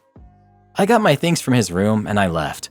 I told him that our mutual friend, Jake, would bring his stuff by at a later time. Jake agreed to this and said Joe's story was BS. I guess Joe told people I got the gnomes out of the storage unit and put them in the yard to get attention. Yeah, that totally makes sense. I guess it was spiteful to do, but I did send Chrissy a Facebook message. "Chrissy, I don't think we will be friends after this. I know you want to believe your brother, but I did not take your gnomes. I did not know why they were in my yard or even that you had them. Please understand I would never aim to hurt you, steal, or take from you. Your brother admitted to putting them in my yard, though I have no idea why he did it." I got an "okay" back, then she blocked me. I blocked Joe and his family. I'm not sure what to do now, but it's been a really interesting few weeks for sure. This prank works if it lasts about 1 day at most, and if the people who did it come clean and then get rid of the gnomes right after. This is so odd. Putting gnomes in your girlfriend's backyard, refusing to admit to doing it, then getting mad that she gave them away, and you lie to your family and say that she stole them, when you know how much they meant to your sister. Actually insane. OP should have smashed all the gnomes she still had once her trash boyfriend demanded that she get them back. That actually would have been metal AF. Yeah, OP just whips out a sledgehammer and starts smashing them. "Is this what you want? Well, I'm not taking it no more. No more." Am I the jerk for being mad at my best man's girlfriend for making him choose between a dog and our wedding? My fiance, male 29, and I, female 26, got engaged last October after 6 years together and plan to marry this October. We both have a very complicated family, so we thought a lot about our weddings and decided that we just want peace and don't want to worry about all the family drama. So we planned to get married in Italy with only our best man and maid of honor. It's only a 4-hour drive to a small city we once discovered on a road trip. We invited my maid of honor and his best man to the wedding, call him Mike, male 29, and told them that they could bring their significant other also. The trip would be fully paid, and Mike is my fiance's best friend since they were in kindergarten. Mike's girlfriend, let's call her Courtney, female 28, and him have been together for 3 years. They were very welcoming towards her, and I befriended her also. We did a lot of things together, helped them move and build their home. Mike and Courtney are getting a dog, hopefully in September, so Mike told us he needed a different hotel because the one we chose is not dog-friendly, and at the time of our wedding, in October, they would probably have the dog. We apologized and looked for another hotel. Then he texted that Courtney thinks the dog wouldn't make the long drive, which we understood. We said there are probably a lot of friends and family who could take their dog, but Courtney doesn't want that. Mike told us that Courtney would probably stay home with the dog and he would travel alone. Here comes the drama. The following day, Mike wrote us that he will not come to our wedding because Courtney doesn't want to be alone with the dog for the weekend, and she also would like to attend the wedding. Courtney wrote to me that we could change our wedding month or the place, maybe just a wedding in our hometown, so that they could come. I said no. If we married in our hometown, the families would want to attend, and all the drama between parents and siblings would stress us out. My fiancé asked Mike again if he couldn't come alone, and he finally told us that Courtney threatened to end the relationship if he doesn't stay with her and the dog. My fiancé was absolutely sad and disappointed and told Mike his feelings. He's normally not overly emotional, but that was hard for him.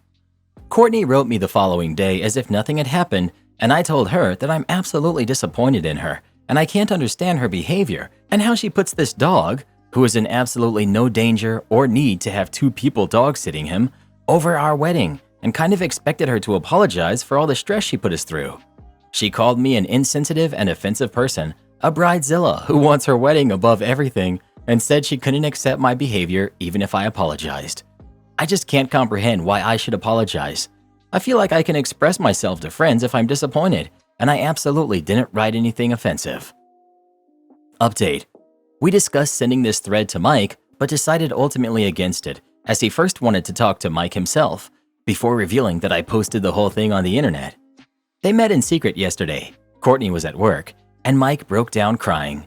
It's been super stressful for him. He had asked his family, especially his mom, to dog sit, but Courtney declined. His mother was furious that he would miss my fiance's wedding. She loves him. But Courtney told her that she had changed her mind and decided to let Mike go, but I then wrote her an offensive and mean message, so they decided against it. Mike lost it at that and told his family that she had never allowed him and that my message wasn't mean at all. He really told her that he wants to go and she should just live with that. She cried a lot and he felt bad. My fiancé told him that he asked another friend of theirs, who has a kid, to come, and he said yes. His wife even asked if we wanted her and the baby to come. She would understand if that's too much, but we were happy to also invite them. Mike cried after hearing this and realized that he will not attend our wedding now because of Courtney. Today, Mike wrote my husband that Courtney told him that she was overreacting because she had the feeling he wouldn't value the dog, and that it's good practice for a baby. She doesn't want to apologize to us, but would accept if he goes to the wedding. I think Mike's family made it very clear that they think she's crazy for this, and she wants to be viewed as a good person. My fiancé said that he won't change that back, and that Mike sadly will miss the wedding because we can't be sure that there is no more drama with Courtney. I know that this is hard for my fiancé, but he hopes that Mike realizes now what Courtney will cost him and the future. Poor OP tried to avoid wedding drama by having only 2 attendees, only to be embroiled in drama over a so far hypothetical dog. It's just absurd. This was never about the dog, if she even intended to get a dog. This was about Courtney being jealous, possessive, and having main character syndrome. She couldn't stand OP and her fiancé's wedding being important to Mike, so she wanted to throw a spanner in it. Mike's life will be miserable if he doesn't get rid of her. Bruh, where are y'all finding these people you're dating? Crazymatch.com? Am I the jerk for not allowing our daughter's boyfriend to stay with her on the trip that we're paying for and offering an ultimatum? My husband and our 16-year-old son and I are going next month to visit our daughter at her college, which is a few states away. She's a freshman and she's been with her boyfriend Steve for 3 years. Steve is a great kid, But since money is a bit tighter in his family, he's doing 2 years at a junior college while working to save up money for the school my daughter attends. We've never taken him on a trip before, but since he says money is tight, we decided to bring him with us to visit our daughter. He visited her once on his own back in the fall, but due to his finances, he wouldn't be able to afford another trip this school year. He was over the moon when we invited him. We don't want him to pay for a single thing. His flight, hotel room, he'll be sharing with our son. They get along very well. And his food and drink will all be paid for by us. And really, we're glad to do it. We've also never really had a disagreement with Steve until now. When speaking to my daughter about plans, the hotel came up. This is when I found out that my daughter's dorm roommate is out of town this weekend, and she plans to have Steve stay in her dorm with her while we visit. I told her absolutely not. I said what they do when we aren't there is their business, but since we are going to be there and funding this entire trip, he will be staying at the hotel. Call my husband and I old school or traditional, but we're Christians, and the idea of them staying together on our visit makes us uncomfortable. We think we are being rather generous to take him in the first place. The word got back to Steve, and he actually called me and asked why he couldn't stay with our daughter. I explained my reasons above, and he was irate. He tried to pull the adult card. I said, "Steve, here's the deal. If you want to stay with her, that's fine. You will still be welcome to tag along with our family. But there will be separate checks on every meal." And he could figure out his own way to get there. He said, "We know he can't afford that." And I said, "All we ask is that you sleep at the hotel." He agreed, but now my daughter is saying we embarrassed him and he's thinking of not even coming. I think it's nice that you want to pay for the trip, but they are together, and this is an opportunity for them to be together in private. Obviously, they don't get to do this often, so why not just let them be? Your being Christians doesn't stop them from being who they are and doesn't give you the right to butt into their business. You may not agree with it, but they're adults. It's just too bad your generosity is conditional. You're the jerk. Christian generosity is always conditional. 100% agreed. My grandfather and my aunt are just like this, and honestly, it's ridiculous. I was raised evangelical. Help is usually based on conforming to the helper's ideals. It sucks, it's manipulative, and I'm so glad that chapter is behind me. They've known Steve for 3 years. That's a lot for a person so young. This is totally strange. So it's okay as long as you don't know about it? And what is the problem with Steve being at the dorm since you're staying at the hotel? I don't get it. This sounds totally controlling for absolutely no reason. If they're going to hook up, they will do so regardless of whether you force this or not, so it serves absolutely no purpose, other than to control and alienate your daughter. Don't you just love the way that Reddit piles up on you once they find out you're a Christian with actual values? Building a successful life is similar to building a successful business. Without structure and order in our lives, people become extremely confused about themselves and the world around them. They also build animosity for those who are happy and successful. This is why so many of you are as troubled as you are. Instead of building a life founded on principles, your whole identity is based on ways to victimize yourself, to make excuses for why your life is the way it is. Parents bad, Christians bad, rich people bad, men bad. You're the jerk. This isn't about religion, it's about control. You're okay with them being alone overnight as long as you don't foot the bill or know about it. You want to attach strings to limit a gift for 2 adults. Sister-in-law loses it on me for calling my wife beautiful in front of her. I, male 29, am a doctor, and my wife, female 29, is in another high-demand, high-pay field with long hours. I've recently been working more odd hours as opposed to my wife's normal 8-about-6 routine. As such, we have not really seen much of each other for about a week. We're just normally very lovey-dovey, cuddly, and all that kind of stuff. Also, her sister, female 33, has recently divorced from her husband for reasons that are irrelevant in my opinion. Just for context, her sister had an Indian-style arranged marriage, and she does not see the point of love marriages in general. She's taking this quite hard, as in India, where she got her previous marriage from, there's sadly a lot of stigma surrounding women who have divorced, which means if she doesn't find a love marriage, she will likely be alone for the rest of her life, as very few people will want to arrange a marriage with her. I personally think the whole concept of arranged marriages is fine, but a lot of the standards and stigmas surrounding it are quite backwards. So my sister has been staying with me and my wife. We're okay with it, and she's honestly a very nice roommate, always cleaning up after herself, super respectful of our rules in our house. Recently, my wife and I got lucky, and I had my workday end at 5 on Friday, and she came home early. We were pretty excited, and once we were both home, we were together. We decided to watch a movie together for a while, and we were lying on the couch cuddling, sweet-talking to each other a little bit. Her sister came into the room and sat down on the other couch and watched the movie. We weren't really saying anything, to be honest, just stuff like how we missed each other, how it was so painful to be without each other, how we loved each other a lot, that sort of stuff. I was trying to be soft, because the sister looked like she was actually watching the film, but at one point I just held my wife's face and told her, "You're the most beautiful woman in the world." I didn't notice it at the time, but I believe that was when her sister left the room. Later on in the night, after my wife had gone off to prepare for bed, her sister came out and yelled at me. She basically accused me of cuddling with my wife specifically to mock the fact that she doesn't have a husband anymore, and that I was saying that she wasn't beautiful when I told my wife that she was the most beautiful. I tried to calm her down, but she got more riled up, fixating on comparisons between my wife and her, getting a bit too close to me for my liking and asking me questions like, "What makes her hotter than me?" She then held out for a hug, crying a bit, but I shook my head because I was a bit concerned how she went from yelling at me to wanting physical comfort. Eventually, she just backed off and said okay, tearfully, and walked away. Am I the jerk for saying this? Should I have just given her a hug? She yelled at you and then went in for a hug? Holy passive-aggressive, Batman. Not the jerk. She's envious and she's projecting. Not only that, I'm concerned that sister-in-law may try to create issues in OP's marriage. The fact that she waited for her sister to leave before trying to seek affection in her husband is telling worrying. Imagine if they did hug, then sister-in-law will tell sister that her husband hugged her and called her beautiful. Sister-in-law needs to go stat.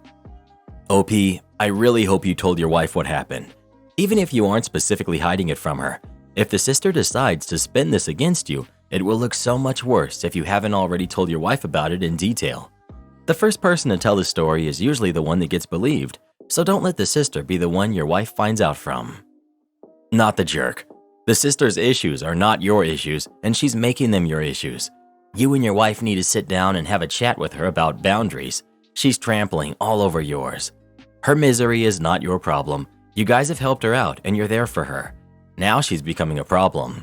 It needs to be nipped in the bud if you want to keep your home feeling like a homely place for you and your wife. That's the priority here, and you should be prioritizing your wife and your marriage over her sister's sadness.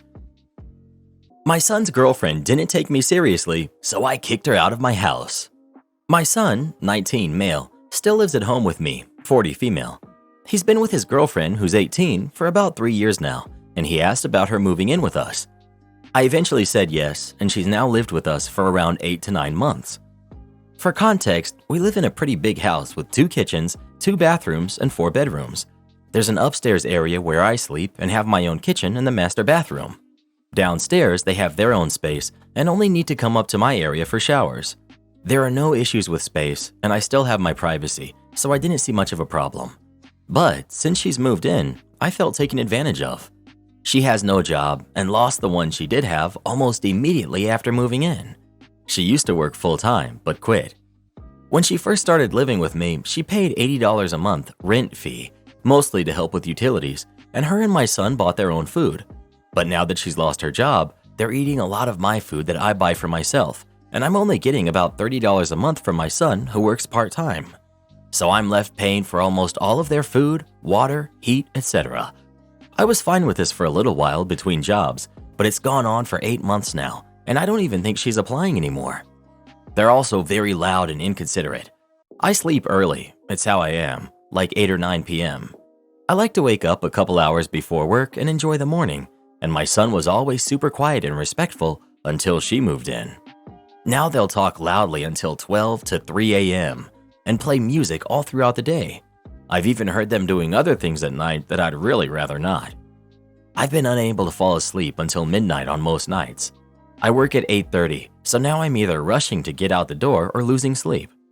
I've told them to keep it down so many times, but I feel like a nag because they don't listen and always just say, "We are," or "Yeah, wait a sec," etc. They're completely dismissive of my needs or my sleep schedule. They just don't care. Her attitude has annoyed me because she seems to not take me seriously. I've heard her call me names behind my back multiple times. Well, a month ago, I gave her an ultimatum. I told her that if she didn't get a job and they didn't keep the noise down, then she'd have to leave. She had until the end of the month, January. Obviously, January is over now, and I stuck to my word. I kicked her out on February 12th, and she moved back in with her sister today, where she lived before moving here. My son is so mad at me. He said I'm heartless and need to give her a chance, then basically stormed in his room and hasn't spoken to me since. I've tried texting him and explaining my side, but I'm left on red. I don't want to ruin the relationship I have with my son, but the noise, disrespect, lack of job or trying, eating my food, money it costs me, it all adds up. Am I the jerk? Not the jerk. You did give her a chance. You told her unless she gets a job and keeps the noise down, she was out. That was the chance. Your son wanted you to give her endless chances with no consequences. Your son is being unfair. If they want to live together, they can get jobs and find their own place, like the rest of us. Not the jerk. It's your house. They need to follow your rules. In my opinion, you should have kicked your son out too, but it's your life. Good for you for sticking to your word. I'm sure it wasn't easy. You have allowed both of them to disrespect you for too long. You should have been very firm and negotiated boundaries and implemented them immediately. They felt that you were a pushover and could be manipulated. Best to learn from this and make sure you define and enforce boundaries with your son. This will ensure that you get respect in the long run. Not doing this would make you a jerk to yourself. Not the jerk for now. Karen demands to throw a huge party at my house. So my sister, who's 22, and I, male 30, had a falling out with my brother, who's 40, and his wife, who's 35, after they would go around telling family members made-up, awful stories and scenarios about us. There was a big confrontation, and now we don't even speak to them anymore. They've always been massive jerks trying to start drama. My brother still randomly stops by my parents' house, which is where we live, but it's when we aren't home. Now my mother, who's 63, has always had a soft spot for him, and she will prioritize his feelings over ours, even though he treats her very poorly. He yells at her and goes off on her, and he's even stolen from her in the past. But she always just says, "He's my son, and I can't treat him like they do us." And she continues to allow his behavior. Well, yesterday I found out that my brother and sister-in-law are now hosting a party here. I asked my mom why this wasn't brought up before and why she didn't consider how we would feel about it and what we were supposed to do while they're here. Now, I don't have enough time to write out all of the awful things they said about everyone, but more so about my sister. My sister-in-law would call her awful names behind her back and tell people awful and untrue things about her. I know if my sister is in the same room as my sister-in-law, there will be more confrontation again. I asked my mother why she hadn't considered this since we live here. I know ultimately it's their home, but we do pay rent and we weren't taken into account. There is close family being invited, so how are we supposed to either stay in our rooms or just not be around and leave until the party ends? It's just insane to me that she's okay with them hosting a party here when they've both said the most vile things about my mother as well, my sister-in-law especially. After our confrontation, my sister-in-law said she would never step foot in our house again and wants nothing to do with us. But now that they need something because they don't have a home to host a party in, they come asking my mother, knowing she can't say no to him. I told my mother how this made us feel, and she just made it about herself and how much this affects her. I simply asked why there wasn't an alternative presented, a park, someone else's house, etc., since it's for their kid, who's 8. I know my niece isn't at fault, but I truly feel an alternative solution was needed in this case. I again warned her that if they go through with this, knowing my sister, it will not end well. After I expressed how I felt, she literally stayed quiet and said nothing. I'm not sure what to do now. Am I the jerk? Update. This morning, my mom asked to speak to me and my sister, and she actually apologized for not taking our feelings into consideration. Apparently, last night she decided to ask my brother if he had considered what we were supposed to do, since we weren't invited to the party being held at our house. I realized I missed this point in my original post. We weren't invited. And he said, "Not my problem." She asked why we couldn't just get together and work things out for the better. I've stated before, I'm fine trying to talk things out because I have nothing to hide, if he's willing to change and make things right. to which he went back to his usual behavior and began saying mean things to her. He then told her, "I'm not fixing anything. Deep down, they know they're in the wrong, and it ticks me off to no end that you don't see that." He went on to call us unintelligent, liars, etc., etc. He then threatened to cancel the party and basically said that she's horrible and ridiculous and is making his wife cry. My mom said she had a moment of clarity and told us, "He's clearly afraid of talking to you two because he'd have to face the truth of all the awful things that they said. Why else does he deflect and yell at me every time I've asked him to try and talk to you guys? If he thinks he's going to continue treating me like this, he's wrong." So she said she ended it by telling him, "All I did was ask you a simple question and you couldn't give me an answer. If you want to cancel the party, that's on you, but don't try to guilt me into compliance anymore." Now, I know it's not realistic to think she's going to just change overnight, but I am glad she was finally able to stand up for herself and actually take us into consideration for once. I'm sure there's more to come since it's my brother. As of right now, he said he's canceling because sister-in-law feels uncomfortable, but I'll update after the planned party date to see if it actually gets canceled or moved. Thanks for all of the advice and the kind messages. I'm still taking all of it into consideration if nothing ends up actually changing. Not the jerk. Clear out your valuables and stay somewhere else with your sister. Let them trash your mother's house. It's her house. Tell her that you will start looking for somewhere else to stay. She's going to have to choose. And sorry, but it doesn't seem like it will be you. Not the jerk. Try to find somewhere you can rent with your sister. When your mom needs someone, she'll find out that her golden child will only come around just to take. Not the jerk, but you need to get out of your mom's house. It's a losing argument when she's fine letting sister-in-law walk all over her. Everyone sucks here. I wouldn't be happy about someone talking to my mom like that either. However, it is her house. You're 30. Time to leave the nest. You're the jerk. If you don't like it, move out. You and your sister are adults. You pay rent there. You can pay rent in your own place. Your mother is ridiculous for letting herself be a doormat. It's her home and her decision. You want her to choose you two over her other child and her grandchild. Get a grip, grow up, and move out.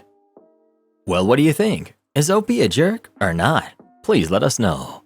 I'd just crash the party, have some cake and some pizza, and if sister-in-law wants to throw hands, we can scrap, bruh. She knows she don't want the smoke. I listened to my brother, and it cost me my marriage. I met my ex-wife Kelly when we were in college when she asked me for some notes one day. We had been sitting next to each other for weeks without a word until then. We started dating and got serious pretty quickly, which upset my younger brother, Robert. Robert was 16 when I started dating Kelly, and you could tell that he had a bad crush. She was always nice and took it in stride. After Robert left home and got into college, I let him move in with us. Kelly and I had been together for about 3 years, living together for 2. We all had a good relationship. Kelly started complaining that things were being misplaced. One of her earrings would disappear, her clothing, sometimes socks. She was under a ton of stress, changing medications, so we both chalked it up to her ADHD giving her an issue, until one day, I caught my brother with some of her missing clothes. We found everything that he had stolen. We kicked him out, and he went to live with my parents again and begged for forgiveness and decided to get therapy. It took about 5 years, but we all decided it was water under the bridge, Kelly included. Robert had a hard life growing up, and he said it was all acting out. Late 2022, I received an anonymous email that Kelly was cheating on me. He knew dates that she was out of town, names of coworkers, and everything. They gave me no photographs, but knew enough details that I was sure they were telling the truth. Kelly fought me on it, denied it, begged for marriage counseling, but cheating is a solid deal breaker for me. Robert came to stay with me as my emotional support while Kelly was there. Kelly had asked me to get him to leave multiple times, stating he was watching her and making her feel uncomfortable, but all I said were things I'd rather not repeat about her not being trustworthy. The day that she left last April, she said to me that it was going to turn out to be my creep brother, and that if it is, she hopes I feel every ounce of pain I just put her through. My brother has apparently been racked with guilt and confessed last weekend. He told me in front of our parents. I couldn't say anything. I just walked out and went home. I turned my personal phone off, and I've just been walking in a daze. I go to work, come home, I watch TV, and I go to bed. I can't tell you what I've eaten for the past week, what I've watched. My dad came by to talk to me tonight, and he wants me to talk to my brother. Tell him that it's going to be okay and we can work through this. I turned on my personal phone for the first time to see hundreds of texts from my brother. I just want to reach out to Kelly and beg for forgiveness and ask if we can start over. Not to kick you while you're down, but your soon-to-be ex-wife warned you, and it sounds like your parents support him still, even though he's blown up your relationship twice and terrorized your wife for years. You all made choices, and now you're going to have to live with them. You should tell her that she was right so she can have validation, but don't expect understanding, forgiveness, or reconciliation. She's better off away from you and your toxic family, especially that psycho stalker brother of yours. Update. I kept reading that everyone said to leave Kelly alone, but I sent her an email to where we had been communicating about little things that popped up, and then I went to bed. I apologized, told her that I know I can't mend things, but that she was right and that Robert was out of my life and probably my parents too. I didn't expect an email back, but I received one and it was massive. It was filled with a lot of personal things that I don't want to repeat. She said she understood the desire to listen to the email, but that she wasn't even able to defend herself, that I just gave her time to get out and then immediately moved Robert into our home where she watched him intentionally keep us from communicating as she was forced to leave. She said she would have done anything, let me talk to her coworkers, check her geo-tracking, but Robert kept a permanent buffer and I allowed it, belittling and mocking her along with him whenever she attempted to talk to me. She thanked me for the closure on this chapter of her life and she wished me the best, but she asked me not to contact her again, ever. After the year and 3 months she said she endured, she isn't the same woman that I knew. She asked me to set the record straight with any former mutual acquaintances, but she honestly never wants to hear from any of them either, and to tell them so. She told me that I poisoned that well when I accused her of what I did, and it was the most bitter and isolating experience she's ever dealt with, and that she genuinely feels nothing for anyone in her former life, including me. She also told me cutting out Robert is a great idea, but don't let them off trying to get her back or even in her good graces, because she's moving overseas on a fiancé visa to try things out with her new fiancé. She said they've only been dating 8 months, but she's never felt this way about anyone in her life and that she thinks he might be her soulmate. She told me to learn from my mistakes with her and to find someone to love more than I loved her. It crushed me to see the word soulmate. She used to tell me that all the time, and I thought I was her soulmate. I called my dad yesterday morning after reading the email, and I told him that I'm not going to comfort Robert. He ended my marriage through lies, made me a liar to all of my friends, and isolated and hurt one of the most loving, loyal people on the planet who tried so many times to help him. My relationship with Robert is over, and I told him that if he has a problem with that, my relationship with him is over too. My dad told me he understood truly how bad it was once I broke it down that way. I'm going to put in a transfer request at work tomorrow. I live on the West Coast. Maybe I'll head to the East Coast. I'm going to get a change in scenery, a therapist, and figure myself out. I'm glad she found her soulmate. I hope she can heal from the pain that you put her through. I'm sure you're feeling pretty down about this response, but it sounds to me like she got her life together after you pulled the rug right out from under her and is on the right path. I'm happy for her and glad she found someone who will treat her with the respect she deserves. You, however, need to do some serious soul searching and ask yourself why you were so quick to believe these lies. I'm sure some simple replies to the email asking for additional details would have caused the whole scheme to fall apart, and why you didn't respect your own wife enough to listen to her. You've got a lot of work to do on yourself before you even think of embarking on another relationship. And when you do, your brother's probably going to show up and mess that one up too. Am I the jerk for embarrassing my fiancé by saying that just because we're getting married does not entitle him to my inheritance? I, 32 female, recently got engaged to my partner, 35 male, just a year ago. As of right now, we've been together 5 years, and our wedding is planned for May of 2025. I'm just going to get straight into it. Unfortunately, only a couple of weeks after our engagement, my Nana passed. The reason for it I will not disclose. My Nana and Grandpa worked extremely hard throughout their lives, were very successful, educated, had really high-paying jobs. They were very restricted on spending money young, and so lived their elderly lives with lots of it. Worth noting, my grandpa is a very, very intelligent man, and he's very smart with money and investments, so when I say lots, I do mean lots. My Nana wrote a hugely generous sum of money into her will that was to be inherited by me, my brother, and my 3 cousins. Even after the money was divided up, there was still thousands to each of our names. I also won't disclose the exact amount. When I heard the news, I told my fiancé, and he was incredibly overjoyed, much more than I expected him to be. I went along with it and shrugged it off until later in the day I heard him on the game with his mates saying, I can pay the credit card off with that money, mate. We can finally get the boys' holiday we've been planning, eh? and laughing. I walked into the room and asked, "What money?" And he immediately looked at me funny and said, "From your nan, babe." I immediately exploded on him and said, "You won't be paying anything off without my permission, and there most certainly will be no boys' holiday. It's not your money to have. It's written to me from my nana. It's not for you." We had a shouting match, and I left the room upset.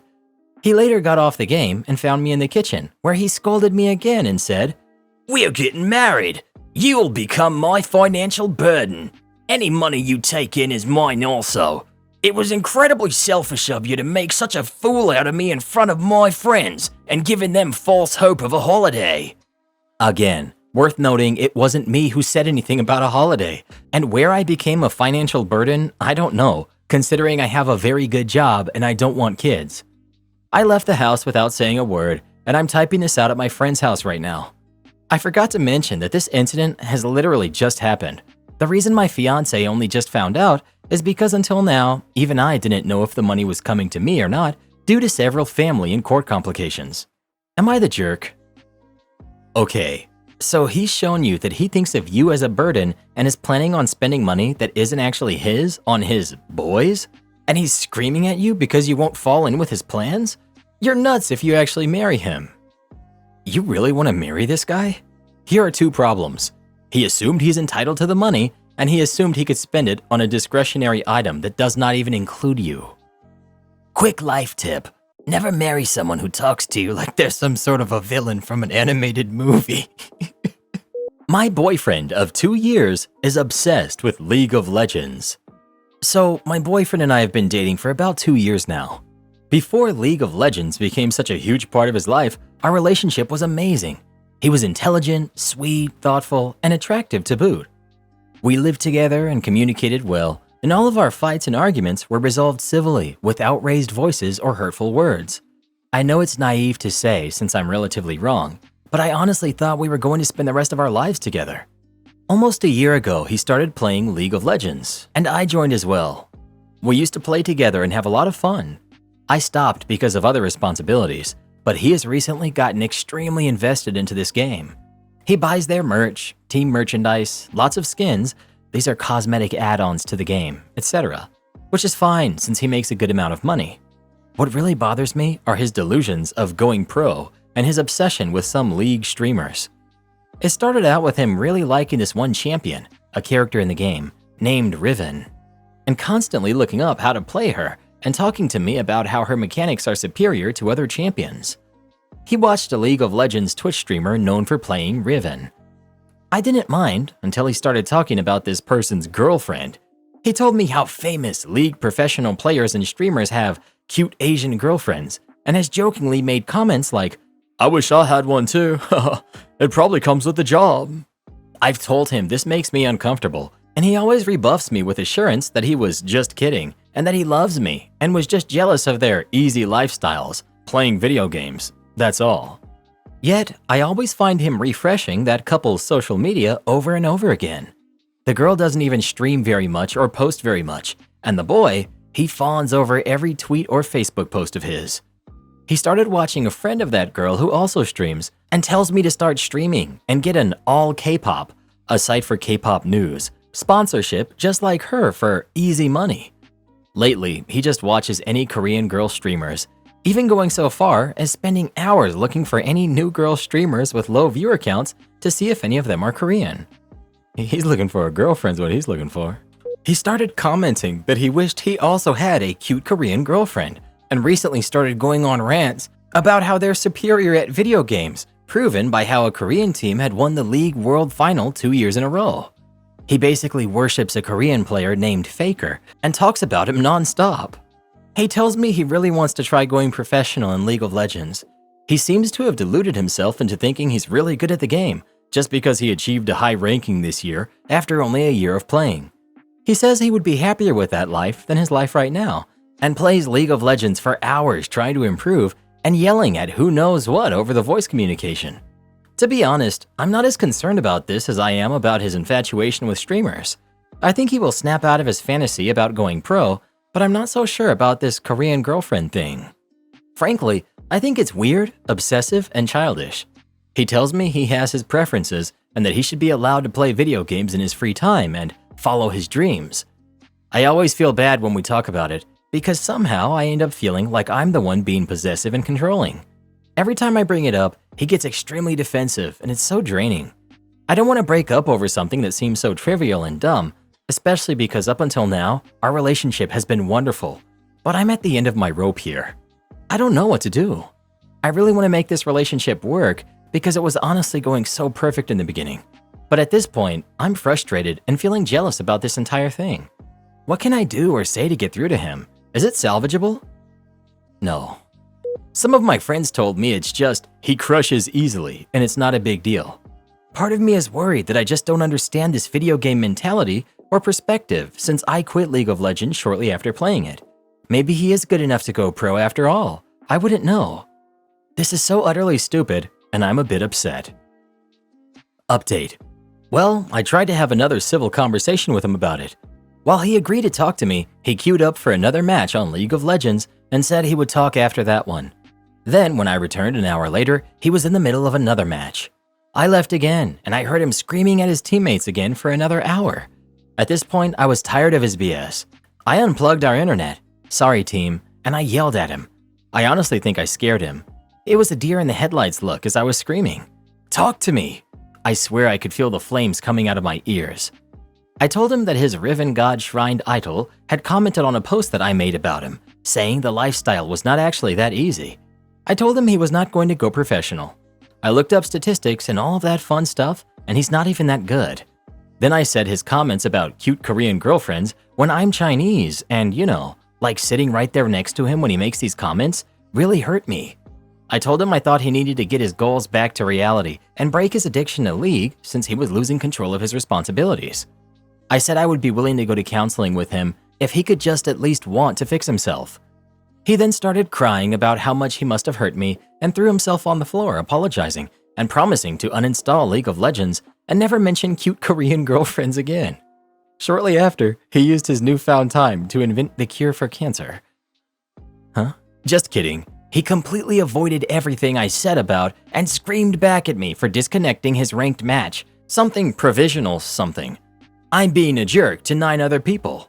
And his favorite streamer's girlfriend doesn't unplug his internet while he's streaming and working, does she?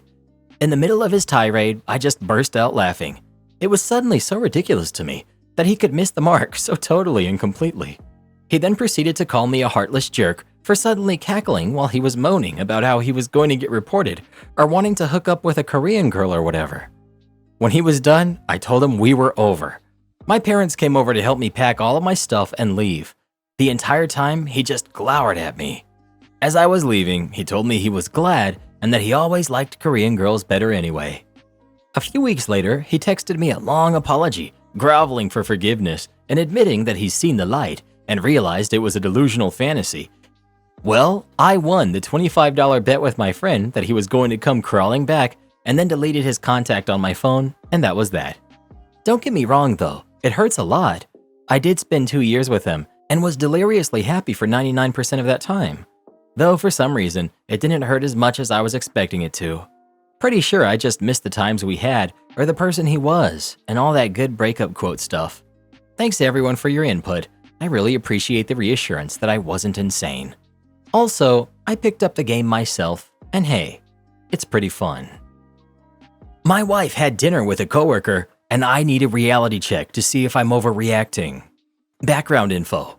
We've been married 18 years and we have kids, but we don't seem to want the same things out of marriage. I believe she likes me and is fully committed, but being in a romantic relationship is just not a big part of her identity, whereas my relationship with my wife and kids are the most important part of me. We've never had many dates together, partly because she travels frequently and often goes out to eat as part of her job, so it's not a special thing for her. However, last night was not a work dinner, it was social, with the coworker whom she seems most chummy with. I don't know anything about the guy's intentions, but they are both attractive and have appealing personalities. He was also traveling, so he too was away from his family. She called while I was making dinner for our kids, so I just asked what her plans were, and she told me. I wouldn't have thought much of it if it were a different day, but isn't it weird to have dinner with another guy on Valentine's Day? Doesn't it have a certain appearance? I didn't know how to react, so I changed the subject. But when she was saying goodbye, I said, "Enjoy your date," maybe to let her know I was a little hurt and needed to process. She sounded deflated, not expecting me to be upset, and said, "You want me to eat by myself?" Like she was already resigned to canceling with the guy. I trust her and have no interest in trying to control anyone, so I told her to just go, and I assumed she did. She called me about an hour later, but I didn't answer because I still felt hurt. I know she didn't mean anything by going out, but I didn't feel like I could pretend it didn't bother me. And if I did tell her it bothered me, I would feel like I was making too much out of it. Am I blowing it out of proportion? How would you react? She's never taken Valentine's Day that seriously, maybe just getting me a card or nothing at all. But I always try to do stuff to make it special for her. I don't think anything is going on with them. I'm 98% certain my wife would not cheat on me. That's not what this post is about. It's about me checking to see if I'm being irrational here. Would you think anything of it if your spouse did this? I would have at least expected her to have mentioned going out with someone on Valentine's without me having to ask.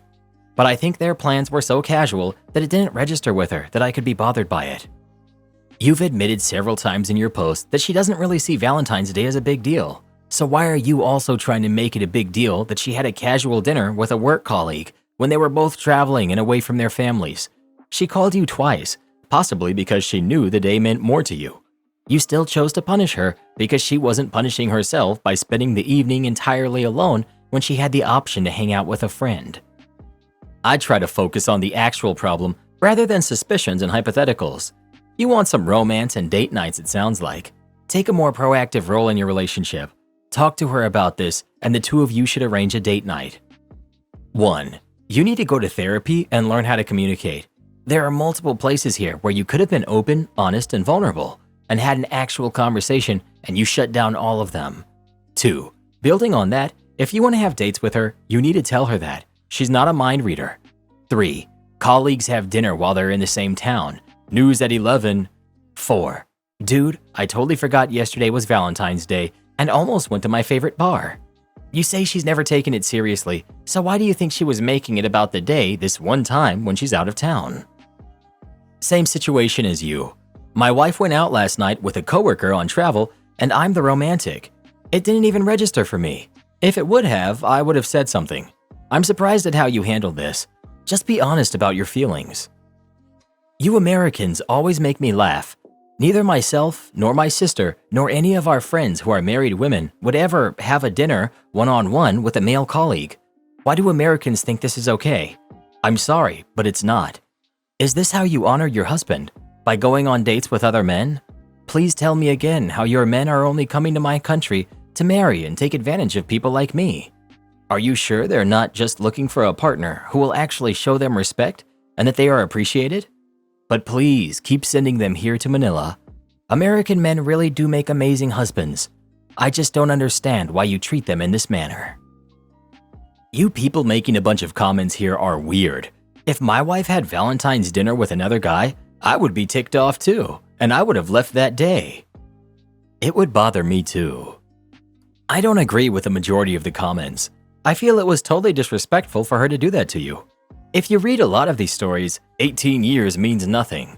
Yes, it was a date. Did she go to his room after? Is she gaslighting you? I'm sorry, trust no one at face value. Thank you, the one person who's honest. This pretty much is what would be said if she was cooking dinner for the kids and the situation was reversed, on Valentine's Day no less. Change the roles. Man went to dinner with female coworker, and wife makes this post. Most of you would side with the wife. I came here expecting a totally different comment section. I think it's very inappropriate for a married person to go on a date with someone else, and it's especially uncool to do it on Valentine's Day. I do think you need to open up and have a conversation with her about how you feel. And I also don't see you not picking up the phone as giving her the silent treatment. Sometimes when I'm upset, I just need some space to calm down before talking. Though if it's space you needed, it would probably be best to communicate that to her instead of just flat out ignoring her calls. Well, who do you think is the jerk? OP or his wife? Please let us know. See you later, Reddit boy. I'm going to Olive Garden with my male coworker. Might see a movie afterwards too, don't wait up for me. Have fun, and tell him I said I'm sorry. Karen loses it on a Disney cast member. I was working at the Indiana Jones Epic Stunt Spectacular, or Epic as it was known to the cast members, and we had already closed the theater for the start of the show. When the theater gets to max capacity, we legally can't put more people in there because of fire code, etc. This woman barrels up to me, gets within 6 inches of my face, and waves her paper fast pass ticket in my face. She demanded to be allowed into the show and screams that her kid, a boy no more than 6, needs to see this show or his day is ruined. She was screaming so loud, veins were popping out of the front of her head. I stood there, calm and collected, explaining to her that the theater is full and we can't let anyone else in.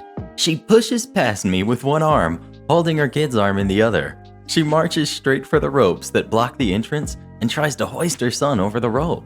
Before she gets that far, a manager walks up and puts his hands in the air to try to contain the situation.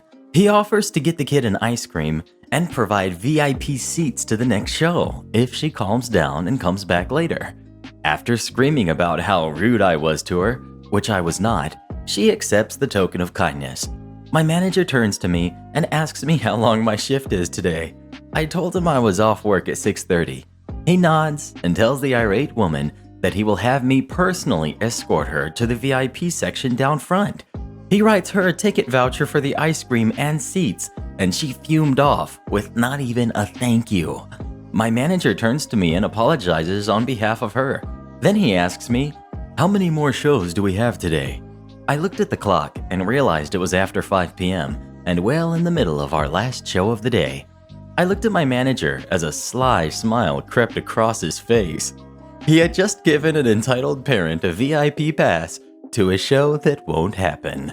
The respect I already had for him just skyrocketed through the roof. I was long gone by the time she came back, but I would love to imagine the look on her face when she came back at 7 for the last show. Kid got an ice cream and mom got mad. It was a win-win.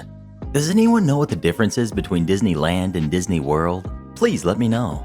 Update. Entitled parent teaching entitled kid how to drive after the court date. The cast. We've got entitled mom, entitled kid. We've got me, we've got my lawyer, her lawyer, the judge, and the policeman.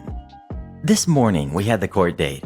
I've never been to court, and I was surprised that it went like an actual courtroom scene minus the jury. It is to note that the helpful woman from the first post has gotten very sick, but we had the video and a statement from her to help. So I'm gonna cut to more of the important stuff. Warning, this will be a long one. First was the entitled family themselves. Her lawyer. "So, you were teaching your daughter how to drive, and she hit you in the Target parking lot while backing out?" Entitled parent. "Yes. She couldn't see out of the back windows due to a large truck and had a baby in the back seat." Her lawyer. "And now, entitled kid won't drive because she's scared she'll hurt someone?" "Yes, she is very distraught. Her father is no longer in the picture, so she only has me to help, but she's going through therapy. Therapy she wouldn't need if OP would have been more careful." Her lawyer pretty much repeats the story with entitled kid, and then it's my turn. Her lawyer.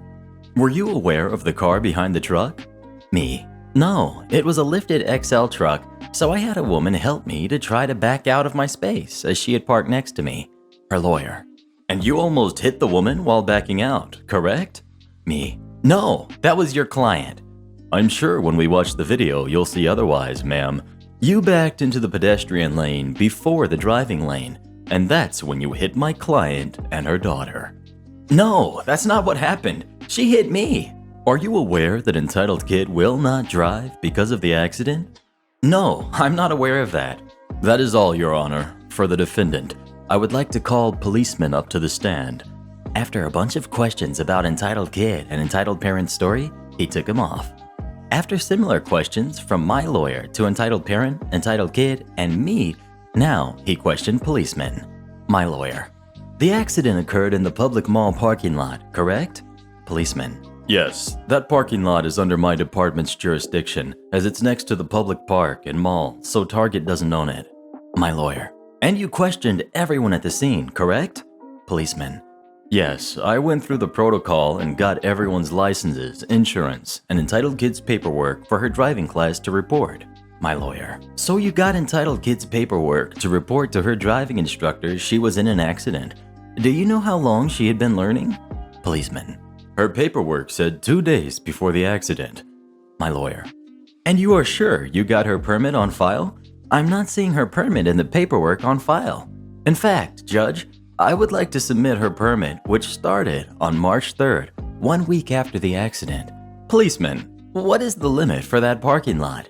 Policeman goes silent, realizing he missed her license. I believe it is 10 miles an hour. My lawyer. According to the district's parking and public places laws, the speed limit for this lot is 5, due to the amount of people and pedestrian zones. Shows him the parking page. Policeman. I see, that is correct.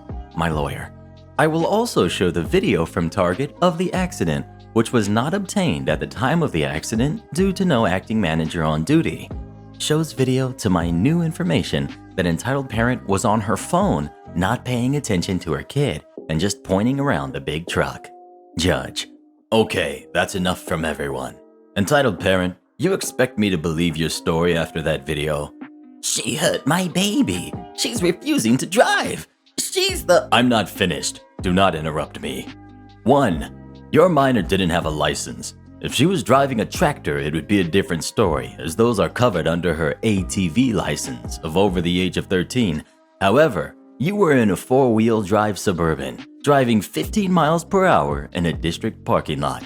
2. You very clearly were not paying attention to your daughter driving, on the phone, and presumably by the video telling your daughter to park behind the big truck, which you had no idea if it had anyone in it.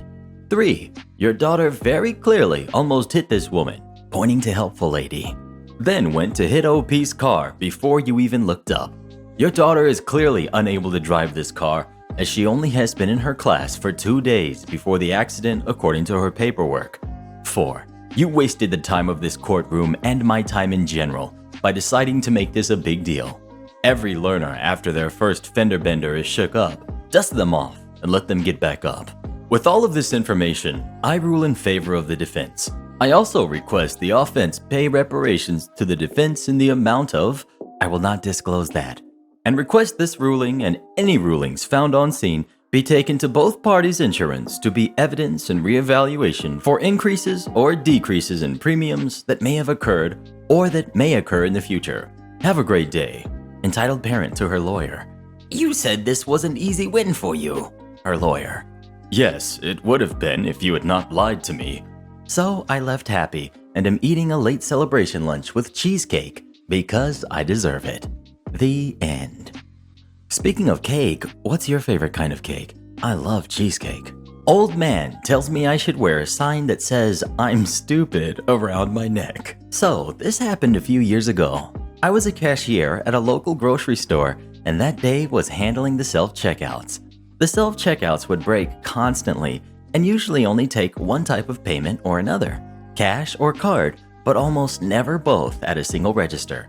This one day was pretty busy, and an elderly man comes up on a riding cart.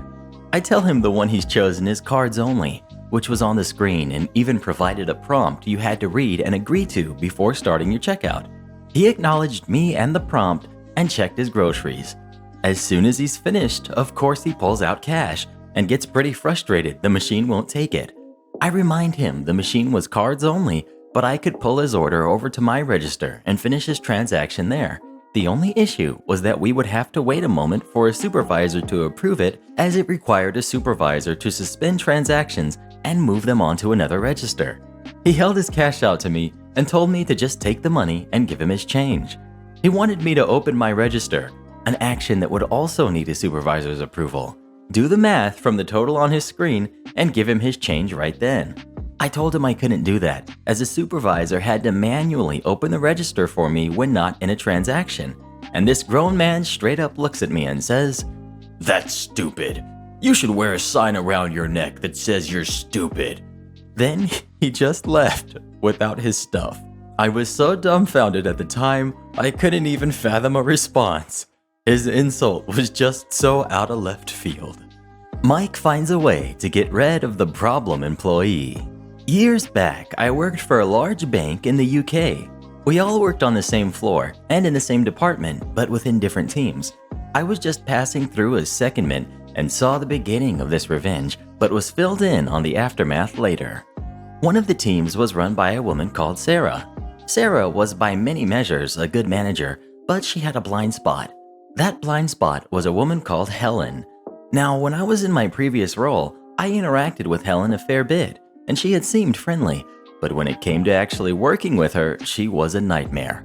She'd tattle, steal ideas and credit, and generally throw you under the bus at any opportunity. I'm not sure why Sarah always protected her, but it soon became a sore point for most people on the floor who had to deal with her. Enter Mike, who was the manager of a smaller team.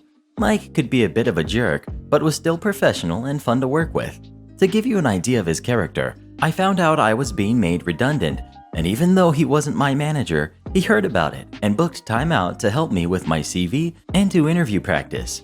Shortly after, it was announced that Mike's smaller team was being dissolved and the staff either made redundant or moved to other teams.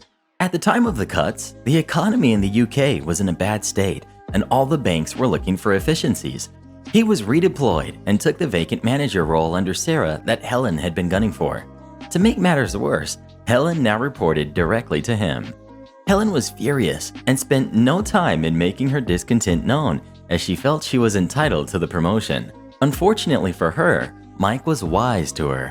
They had both joined the company around the same time, and so he knew exactly what she was like. He had even had her blame him for her mistakes before, dropping even the projects she had gotten so much praise for had been work one of his staff had done. So he started the process of documenting her poor work and attitude to manage her out of the business. Sarah, however, would not allow it. Helen was a high performer in her eyes, and she wouldn't sign off on getting rid of her. When I left the team, Mike was frustrated with her and wasn't sure what to do. I met up with Mike a year later, and he shared how he had solved the Helen problem with me because he knew all of the issues I'd had with her. Because Sarah had his hands tied, his only other option to get Helen out of the team was for her to leave of her own accord. He couldn't oust her by making her life difficult, or she'd go to Sarah, so he went the other way. The guy sat through every performance meeting with her for the rest of the year, gritting his teeth and praising her. That then justified him giving her a really high performance rating. He also used his own contacts to find roles in other teams at his grade that he then talked up to Helen. These roles were specifically selected because they specialized in one of the things Helen claims she was an expert at, but had very little real experience in. Basically, roles where he knew she'd have the highest chance of becoming overwhelmed. Eventually, she applied for one, and he spent several weeks coaching her for the interview. In the company at the time, the interviews were scored off of three main factors: performance rating and current role, competency-based interview results, and relevant experience. He had done everything he could to make her shine in all three. She took the promotion, and within 2 months had quit the bank. He knew she wasn't ready for the responsibility, didn't have the skills, and her poor work ethic would be exposed. Worst case, she'd get her crap together, and he'd still look like the perfect manager to Sarah. Have you ever had to work with someone that you just couldn't stand? If so, do you have any crazy stories about them? Please let me know. Entitled parent decides that breaking even on a car isn't enough of a discount. So for context, I sell cars for a dealership. We had a car on the lot that was starting to get aged, so we brought the price down a little bit. A girl comes in with her entitled parent. They hand me some printouts of cars they would like to look at. I bring the cars around and we go for a drive. The girl absolutely loves the first car we drove, so we go back to the desk to write things up. The entitled mom then asks what her work discount would be. Sometimes we run discounts for people who work in certain fields. I explained that the car was already on sale and therefore could not be discounted anymore. The entitled mom immediately gets furious. This is ridiculous. My daughter is entitled to that discount, and nowhere does it state that it doesn't apply to already discounted cars. If I go to the store that offers a military discount, they don't deny me just because something is already on sale. As an ex-retail employee, I know this to not be true. Me. Ma'am, I understand your concern, but the car is very aggressively priced as is, and we cannot offer a greater discount. But I will go to my sales manager and see what we can do. Yes, you should do that. I then walk to my sales manager and ask him about it. After that, we find out that we have brought the car down to cost. There was a total of $435 of profit in this $22,990 car. For those who don't know, that's not very much. Remember, this doesn't include what they have to pay me for selling the car. But he then comes back and says he will give them $200 off. After some service costs and my commission, that will make the car a break-even. Me. Well, great news. He said we didn't have much, but we could give you a little more of a discount.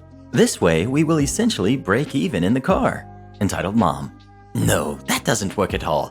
$200 is hardly a discount on a $23,000 car, and that can't seriously be the discount she is entitled to. Me. Ma'am, this is better than the discount she would have gotten on the car, and at this price, we are not making money. We are simply breaking even. When did you take the car in? About a month ago. Is this a joke? You have a car you are trying to get rid of, and you are not offering us even the discount we are already entitled to? Keep in mind that the daughter is buying the car. The 27-year-old daughter. The parents aren't even co-signing. Me. Ma'am, yes, the car has been here a little while, but we are not prepared to take a loss on it. At this price, we are going to break even, and that is what we feel comfortable doing on this car. You would better go talk to your boss again. I'll bet he disagrees. I then go to the manager again, and he reluctantly takes off another $200. We are now losing money on the car. Me. Well, after talking to the manager, our final offer is $400 off. I then hold out my hand to shake hers. Wow, you guys clearly don't understand how any of this works. You have a car here that you are begging people to take, and we are trying to buy it for the right price. Sometimes you have to take a loss on inventory that no one else wants. Then you make it up on another car. Duh. Ma'am, at its new pricing, we have appointments on it. We aren't prepared to lose more than $200 on the car. I'm sorry. Well, where is her discount? You advertised this discount and you're not giving it to her? That's false advertising. Me.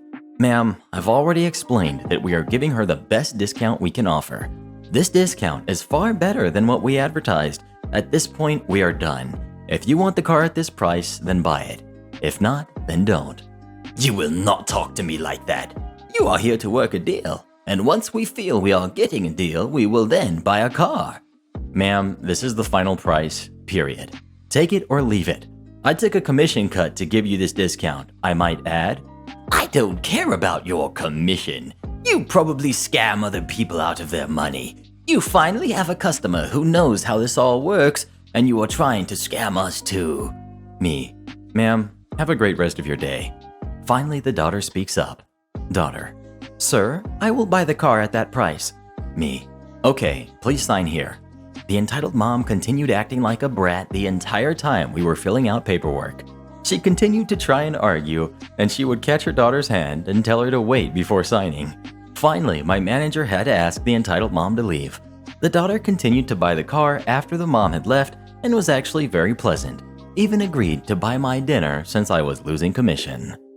Customer has trouble understanding the concept of buy one, get one free. I'm working at the store self-checkout and a customer comes through and in her basket were vitamins. That was if you buy 2 of them, 1 will be free. She scans through her order and when she gets to the end, she tells me that there was something wrong with her order. It was concerning the vitamins that were BOGO, buy one, get one free. Now, usually the problem with those items is that they don't come off the order immediately. Instead, they come off when the customer hits pay now.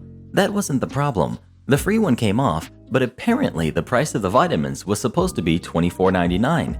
Instead, both of them were coming up at $27.99. So I go and check the aisle quickly because it was nearby and find no reason to dispute her claim. So I decide to go ahead and fix it. The problem was that I couldn't go into the item and change its price because if I did that, the system would not recognize the vitamins as the BOGO and she would be charged for both items.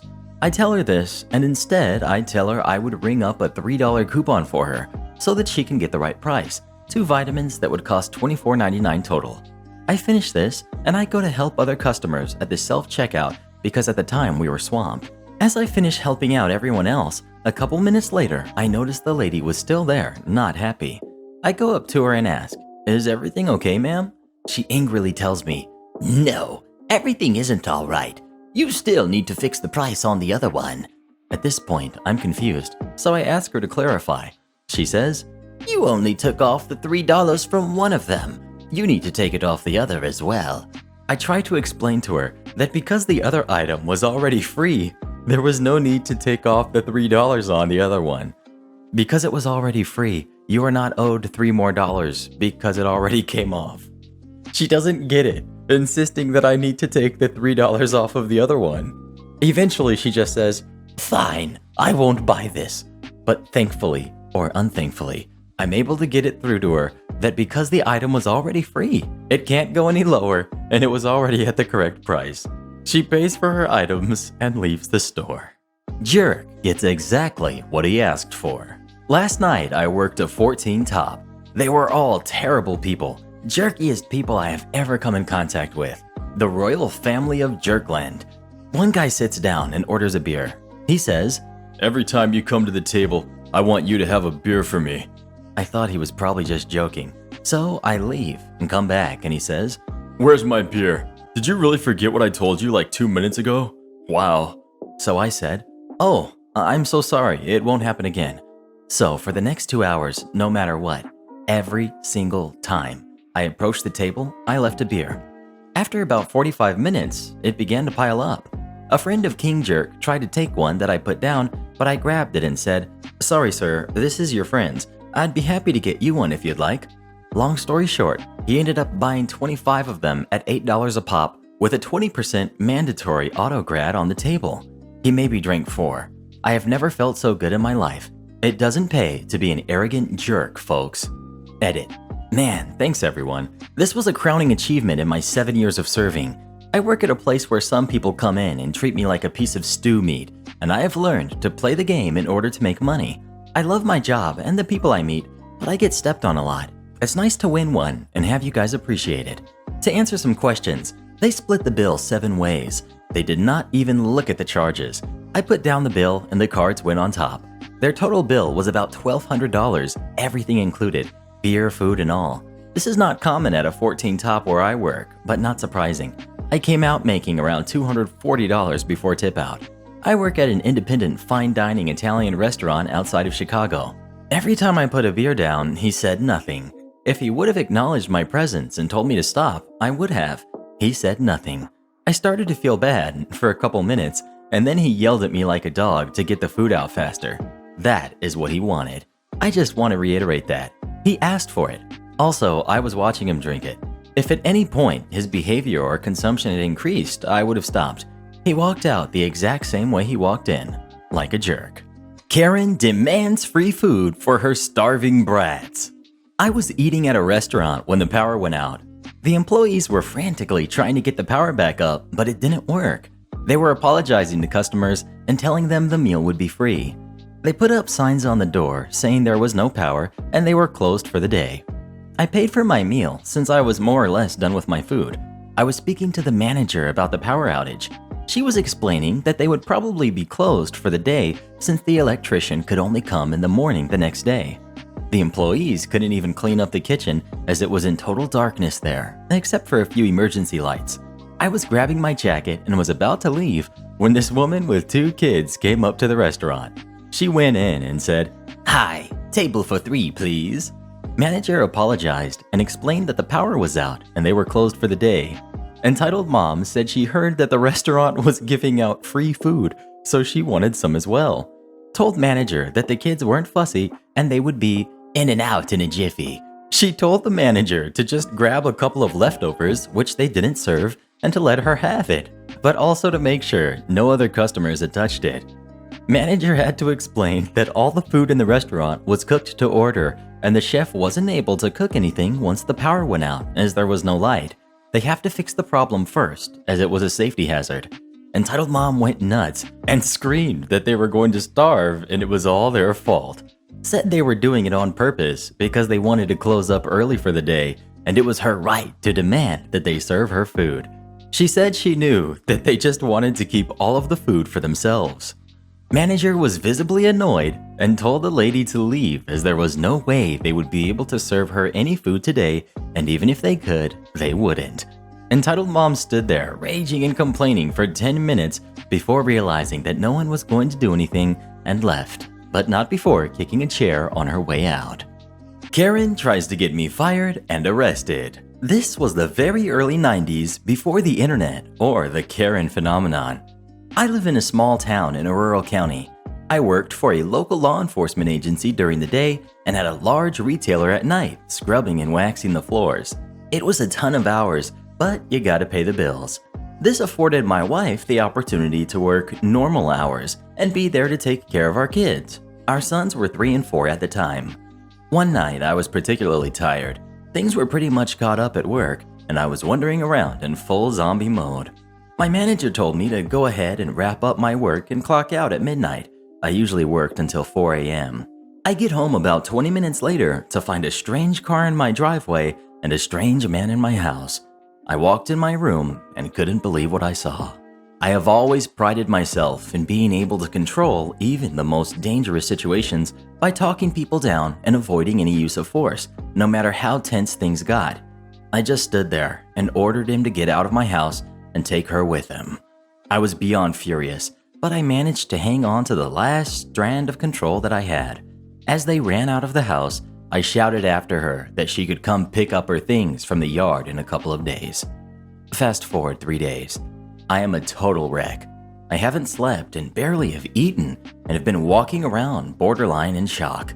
My wife and kids were my entire world, and it was all suddenly torn down around me. I called my supervisor at the department and told him everything that happened and asked for a few mental health days.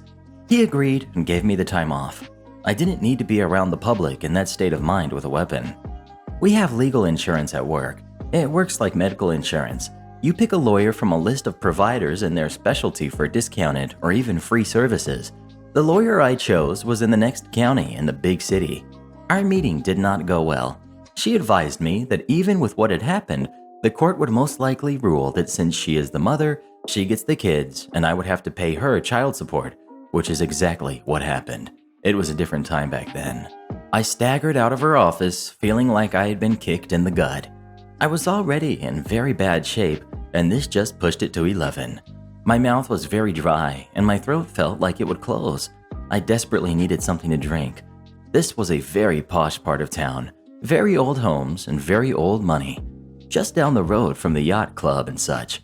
There were no convenience stores anywhere to be found. There was, however, a rather high-end grocery store nearby. I really did not want to be around people, but I was desperate for something to drink. I was dangerously dehydrated, so I went in. This is where our story begins. Cast of characters. We've got Cruella de Vil. We've got Nice Lady. We've got store manager, police officer, and me, tired wreck of a man falling apart at the seams. I should start by saying that I was wearing tan khakis and a green polo shirt.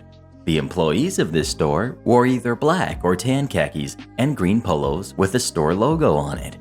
A slightly different shade of green, but not enough to notice unless we were standing side by side. I was on the drink aisle staring at the bottles of Gatorade, Powerade, etc., but I wasn't really noticing anything. I was staring straight through the shelves. My mind was a million miles away. I suddenly felt a sharp pain in my left upper arm as someone grabbed me hard and tried to snatch me around. Out of instinct and training, I grabbed the wrist with my right hand, put my left hand on their upper arm, and put them into the support column next to the shelf. I quickly looked around to check my surroundings and noticed 5 or 6 customers staring at what was happening. I then looked at my attacker. It was a scrawny old lady. I released her and stepped back. Remember the original 101 Dalmatians movie? She looked very much like Cruella de Vil from that film. Hair that was obviously colored, long fake nails, and way too many rings, and a necklace that looked like a string of small Christmas ornaments. Even though she looked to be in her late 60s, she must go to aerobics or something, because she had some decent muscle tone under her saggy, overly tanned, leathery skin. As she was composing herself, I heard the nice lady behind me ask if I was okay. I turned to look at her, and she pointed at my arm. I looked down and saw blood running down my arm and dripping on the floor. When I pulled her hand off of my arm, 2 of her fake nails must have cut my skin. It wasn't actually bad, I just bleed very easily.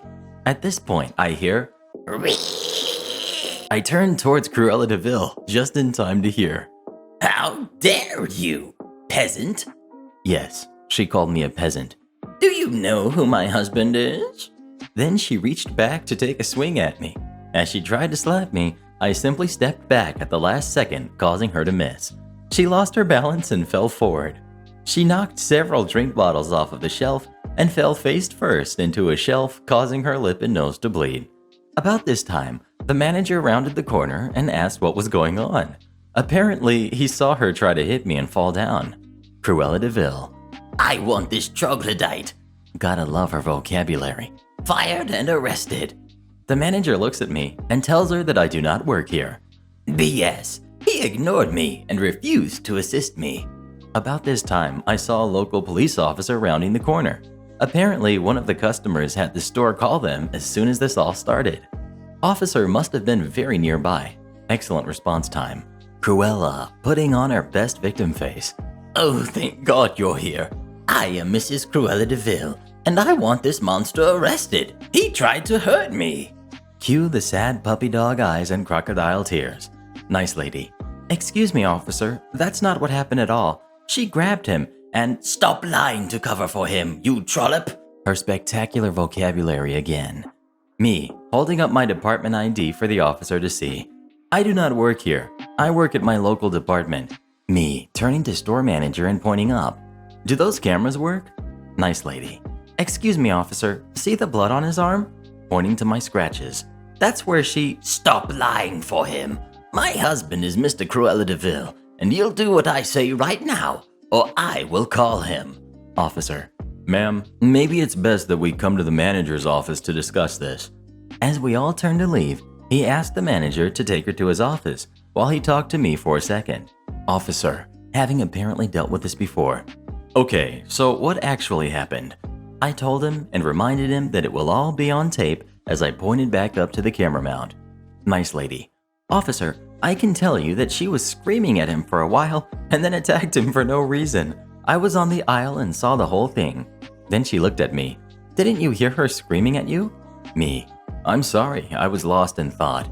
I didn't notice her until she grabbed me.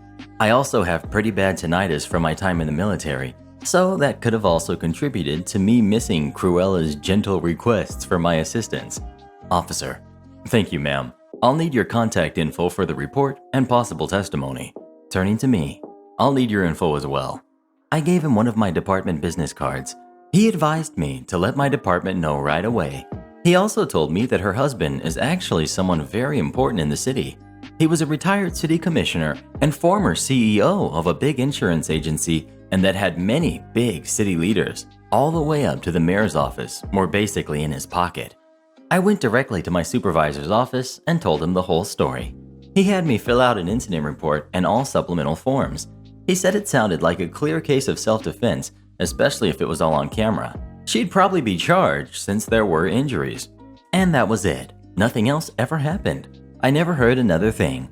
I called my uncle, who was a longtime officer in that department and my inspiration for going into law enforcement, and he couldn't find anything about it. No police report or anything. It was all swept under the rug and forgotten. I guess the moral of the story here is that money talks. Except for 3 more quick in and out trips to the lawyer's office, I never went to that part of town ever again. Karen lets her brat eat my emergency candy stash. I'm a type 1 diabetic. I'm a family law mediator and I work at a downtown courthouse. There's no food or drink allowed and the closest store is about a mile away. Despite this, my supervisors allow me to have my own stash of candy in my office in case of emergency. I'm type 1 diabetic and sometimes I need a bit of sugar. It's just a small Ziploc bag with M&Ms. Anyway, yesterday morning I was mediating a couple over custody of their twin 8-year-olds. They all showed up in pajamas and sweats, and the parents couldn't be bothered to control their kids. The twins were running around the table, standing on the chairs and spinning in them, smearing their hands on the windows, just being disruptive. At one point, they started tugging at their mom and begging for something to eat. It had only been 30 minutes. Entitled Mom. Where's your vending machine? Me. We don't have any of those, I'm sorry. Well, why not? Food isn't allowed in the building, ma'am, but our session is almost over. Kid 1. She's lying, Mom. I saw food in the candy drawer. Kid 2 lit up when he heard this, ran towards me, knocking over our documents from the table and pushing my arm out of the way, and opened my candy drawer. It wasn't a candy drawer, by the way. It was just the drawer I kept my stationery supplies and my M&Ms. I stood up in between the kid and the drawer as he rummaged through it, completely irritated at this point. I closed the drawer and asked the parents if they wanted to reschedule. Entitled Dad. You almost slammed my boy's hand over some candy. That was a gross over-exaggeration, of course. I told them I needed that candy because of my diabetes, to which Entitled Mom gave me an incredibly dirty look.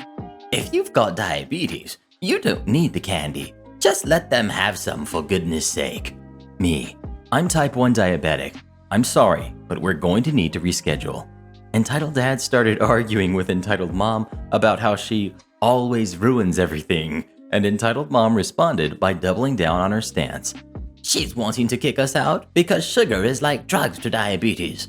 Entitled Dad and Entitled Mom continued to argue, and as I went to call in for security, Kid 1 stuck his foot out and tried to trip me.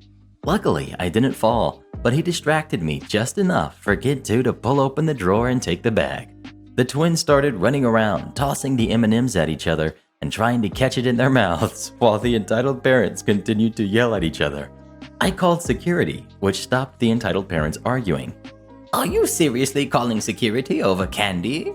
I think that was the point. I lost all professionalism. Me. I needed that in case my blood sugar gets too low. Now look, it's all over my carpet and your kid's hands. Security came up and the twins tried to bolt out of the room, unsuccessfully. Entitled Dad and security nearly got into a fight before being forced to leave. I took my break early and got another bag of M&Ms. Speaking of M&Ms, what's your favorite candy of all time? Please let me know right now. Next we've got, are you deaf? So this just happened and I'm actually kind of proud of it. A bit of backstory. I stay with my kids during the day and work nights. My husband and I have opposite shifts so we can save on daycare. Because of this, I don't usually go grocery shopping during the week because it can be difficult getting my kids through the store. My daughter sometimes has meltdowns in big crowds. She doesn't have any sensory issues according to her doctor. We think she just doesn't like the noise or just gets tired easy, and that makes her fussy. I remembered that I was supposed to get party supplies for work today because one of the ladies there is going on maternity leave, and I had volunteered to help set up a party for her. So off to the store we all go, and everything goes surprisingly well. I'm getting ready to check out at the self-scanner when it happens. I feel a tap on my shoulder, followed by the "excuse me" that we all know and dread. So I turn around. My mistake. Despite the tone used, the lady seemed relatively normal. No Karen haircut. Until she started talking. Excuse me, this won't scan. I look around and she is definitely talking to me. Now, I would normally help, even if someone is rude, because why not? However, her tone and pitch was harsh enough that my daughter started clinging to my arm. My son just doesn't care. Lady. Excuse me? Hello? A little help? I'm just focused on my daughter, rubbing her back because I feel her start to freak out. How this lady thought I could help is beyond me. I don't work there and was dressed like I literally rolled out of bed. Fortunately, the self-checkout attendant shows up and asks what the problem is. Lady. This won't scan, and this person, gesturing vaguely in my direction, is no help. Lady turns back to me while the attendant tries to ring out the item for her. You are so rude. Are you deaf or something? At this point, I still hadn't said a word to her, and the idea hit me, like a beautiful rainbow wrapped in lightning. I'm not deaf, but me and my kids are learning American Sign Language.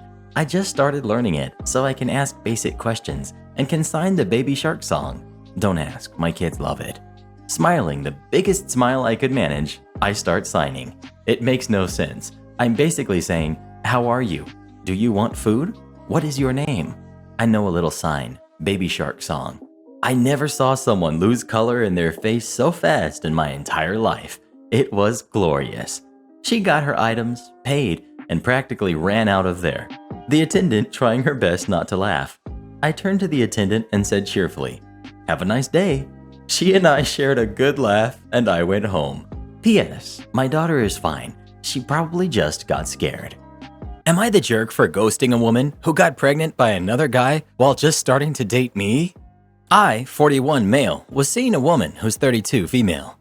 We went out on 5 or 6 dates, then come to find out that she had been hooking up with a different guy and got pregnant. And when I found out, I was the bad guy for abandoning her because she was pregnant. I explained that her pregnancy was not the issue. It was the issue of us talking for about a month before she finally had time for a proper date.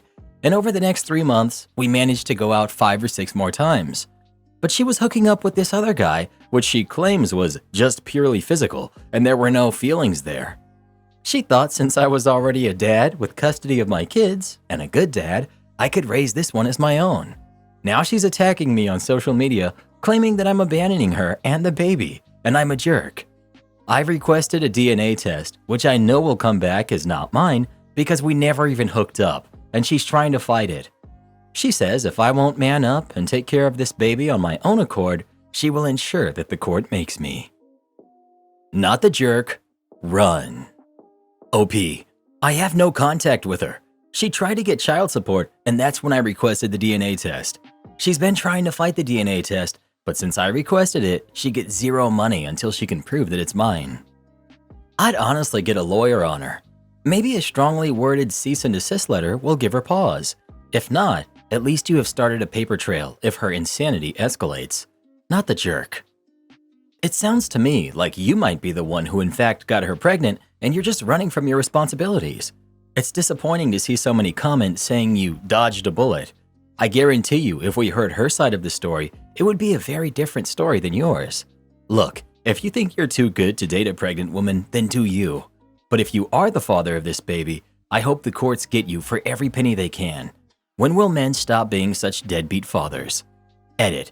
Yes, my father was also a deadbeat. No, that is not why I think all fathers are.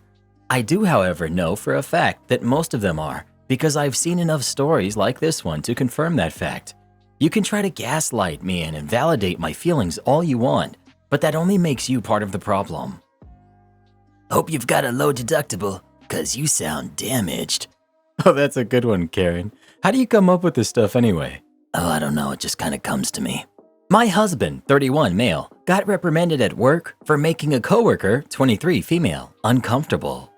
We met in college, got married in our mid-20s, and we're raising 2 kids together. He's hardworking, loving, and he has a healthy and large circle of friends and family who think the world of him. So I cannot overemphasize how caught off guard I am by the last few months. One of my close friends has a friend who works in the same company and reached out to me basically recapping an incident that happened in November. Maya is a 23-year-old customer rep that has been working for a few months in their company, and in November went to HR to file a complaint over my husband oogling at her and making her feel uncomfortable. He called her Pocahontas in the break room. Another coworker, an older, more established person in the company, vouched for the disrespectful way my husband spoke and acted towards her and how she had to tell my husband off. He got reprimanded and written up. When I asked him, he didn't deny what happened and instantly assured me his job wasn't in any real danger and how I know the boss loves him and they go way back. I told him it wasn't about that, and it's about what possessed him to harass her, and he excused it by saying he didn't mean to offend her when he nicknamed her. I called BS on that and told him that he didn't even sound sorry. He told me he was, but that he learned from it and it won't happen again. My friend later told me Maya was freaked out over a very expensive anonymous set of gifts that was sent to her apartment and how there was no proof, but that Maya knew it came from my husband, and that during work, my husband didn't cross any lines, but that the poor girl still felt icked out whenever she had to share a room with him. My friend told me I only had her word to go on, but that she herself caught glimpses of my husband checking out Maya during lunch or meetings, and only Maya got those types of stares from him.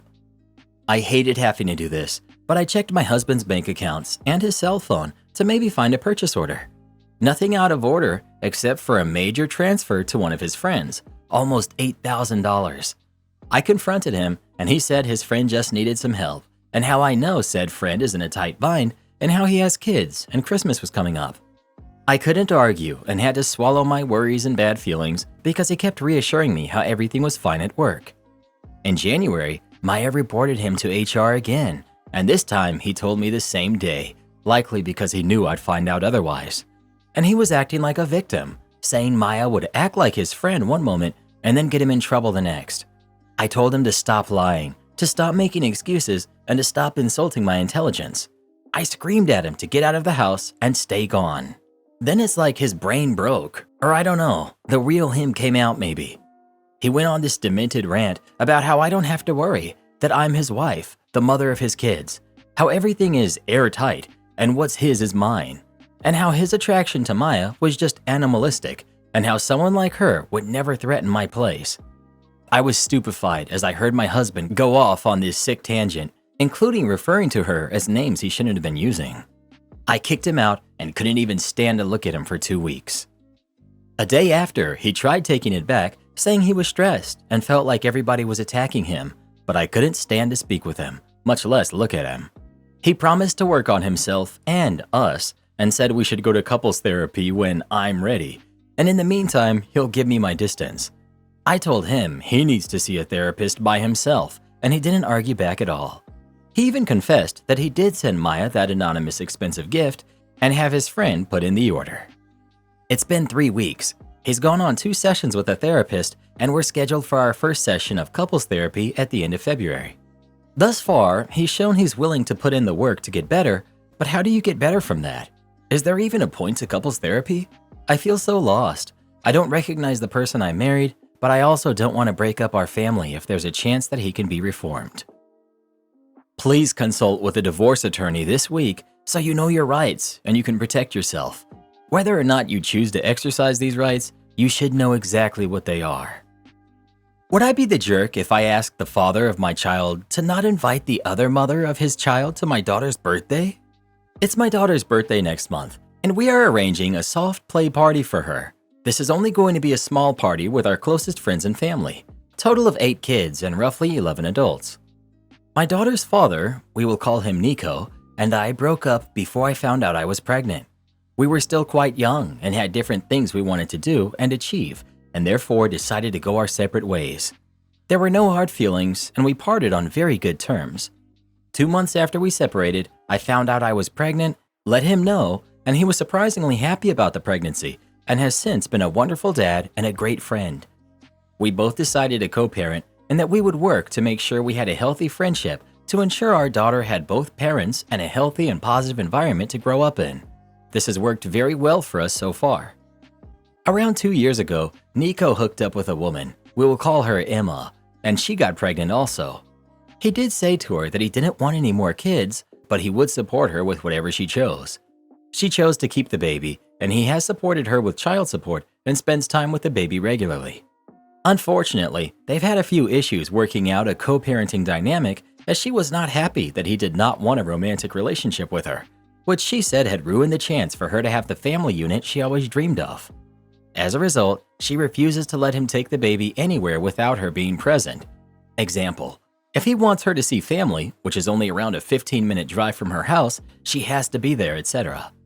This has made for some very awkward and uncomfortable encounters for me, as I am usually invited to such events due to my close relationship with all of Nico's family. I would not mind her being there under normal circumstances, however, she constantly makes snarky comments towards me and tries to play mum to my daughter right in front of me. Obviously, Nico would like to have both of his kids at our daughter's birthday party. However, Emma has advised she will also need to come and will be bringing her 3 nieces and 4 nephews, which neither of us have ever met. I don't want to make anything more difficult for Nico. However, I want to be able to give my daughter a great birthday without the tense atmosphere that comes with having Emma around. I also don't feel like it's fair for me to have to be uncomfortable in my own home due to all of this. I've asked a few of my friends about this, and they're split, some saying I will be the jerk, and some agree with me. Would I be the jerk? Nico needs to be clear with her that she and her family are not invited. OP. I feel I need to offer a little more context with regards to Nico. I don't believe he is yet aware of her recent demand to attend with all of the kids, as it was a message she had sent to me directly a few hours ago, and I haven't spoken to him yet. I know for a fact he would not be happy with her trying to take over the party either, and most definitely tell her the extra kids are not welcome, but will probably try to find a way for her to come to ensure she doesn't withhold the baby from him. She regularly will take the baby away to her sister's, which is a 6-hour drive away, for weeks at a time when he puts his foot down about things. I'll be taking all of your advice and speaking to him regarding taking her to court to have a concrete plan in place. This is something he has mentioned wanting to do quite a few times, but he was hoping that she would come around to just being co-parents.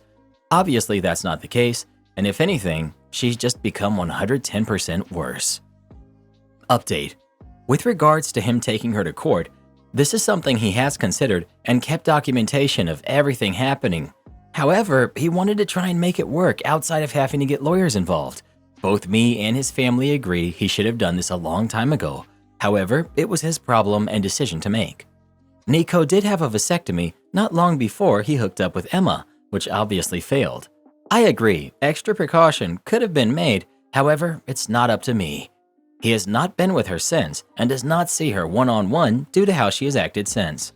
So when he sees his daughter, there's always a third party there, whether that's his parents or hers, etc. Me and Emma do not usually have contact outside of events we are both invited to, and I generally steer clear of her even then. She's actually blocked on all social platforms and does not have my number due to the verbal mistreatment she threw at me throughout her pregnancy. I was not involved in her pregnancy in any shape or form. However, she was obviously not included in Nico's family functions until the baby was born. She usually makes new accounts to send me messages like the one yesterday, which I just screenshot and ignore. So for the update, I called Nico over to the main house this morning. We both live on the same property. Me and my daughter live in the main house, and Nico lives in a smaller house on the property. I showed him both the message from Emma and this post and comments before anything. He did completely agree with many of the comments and thankfully didn't mind me posting here for advice. We did have a great chat where I made my boundaries very clear with regards to wanting no further contact with Emma. I also advised I have absolutely no problem with his other daughter and she is always welcome without Emma. I made it very clear that I would never give him any ultimatums regarding our daughter, but he can't keep letting Emma walk all over him. It's not fair to anyone in the situation, least of all the kid.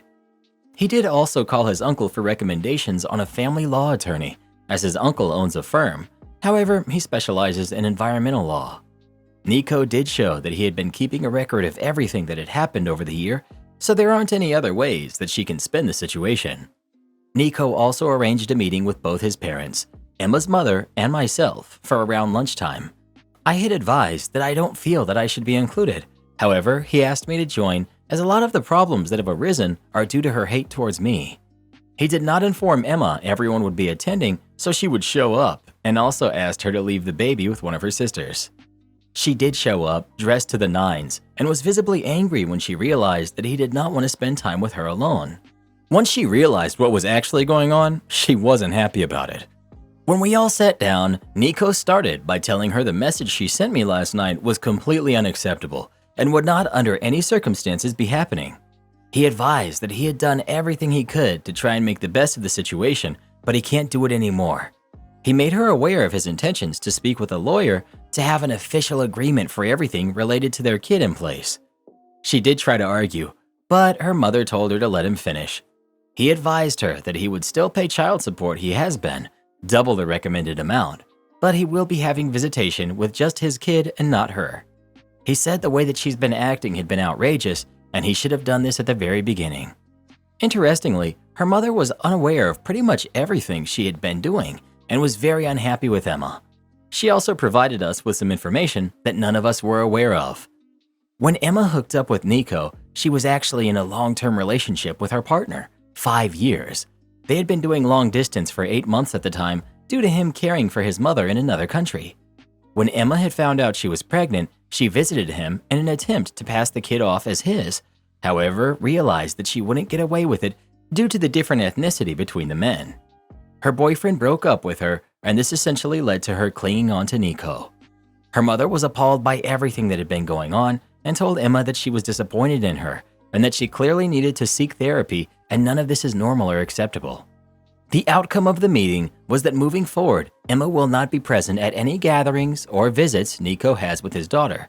Her mother will do the pickups and drop-offs to ensure that she stays away. They have set days for each parent, and this will all be put into an agreement that will be signed by them both. If it is not upheld, he will then take her to court. Emma did apologize for everything she has been putting us through and agreed to do therapy, but only time will tell if that's genuine. Am I the jerk for thinking fair isn't necessarily the same for our twins? Basically, my wife and I, 36 female and 38 female, just to be clear, we are both women, are struggling with how to handle a delicate situation with our daughters, who are both 9. I'll call them Nova and Luna, fake names. The girls have been dancing for years, and a couple of years ago, we let them start competitions. The way their studio works, there's a general/open team where parents pay a fee for specialized competition choreography, extra classes dedicated to practice, entry fees, etc., and an elite team, which is audition only. This team operates on scholarship, so certain class, competition, and private class fees are waived, although there are minimum studio requirements for both teams. You can see where this is going.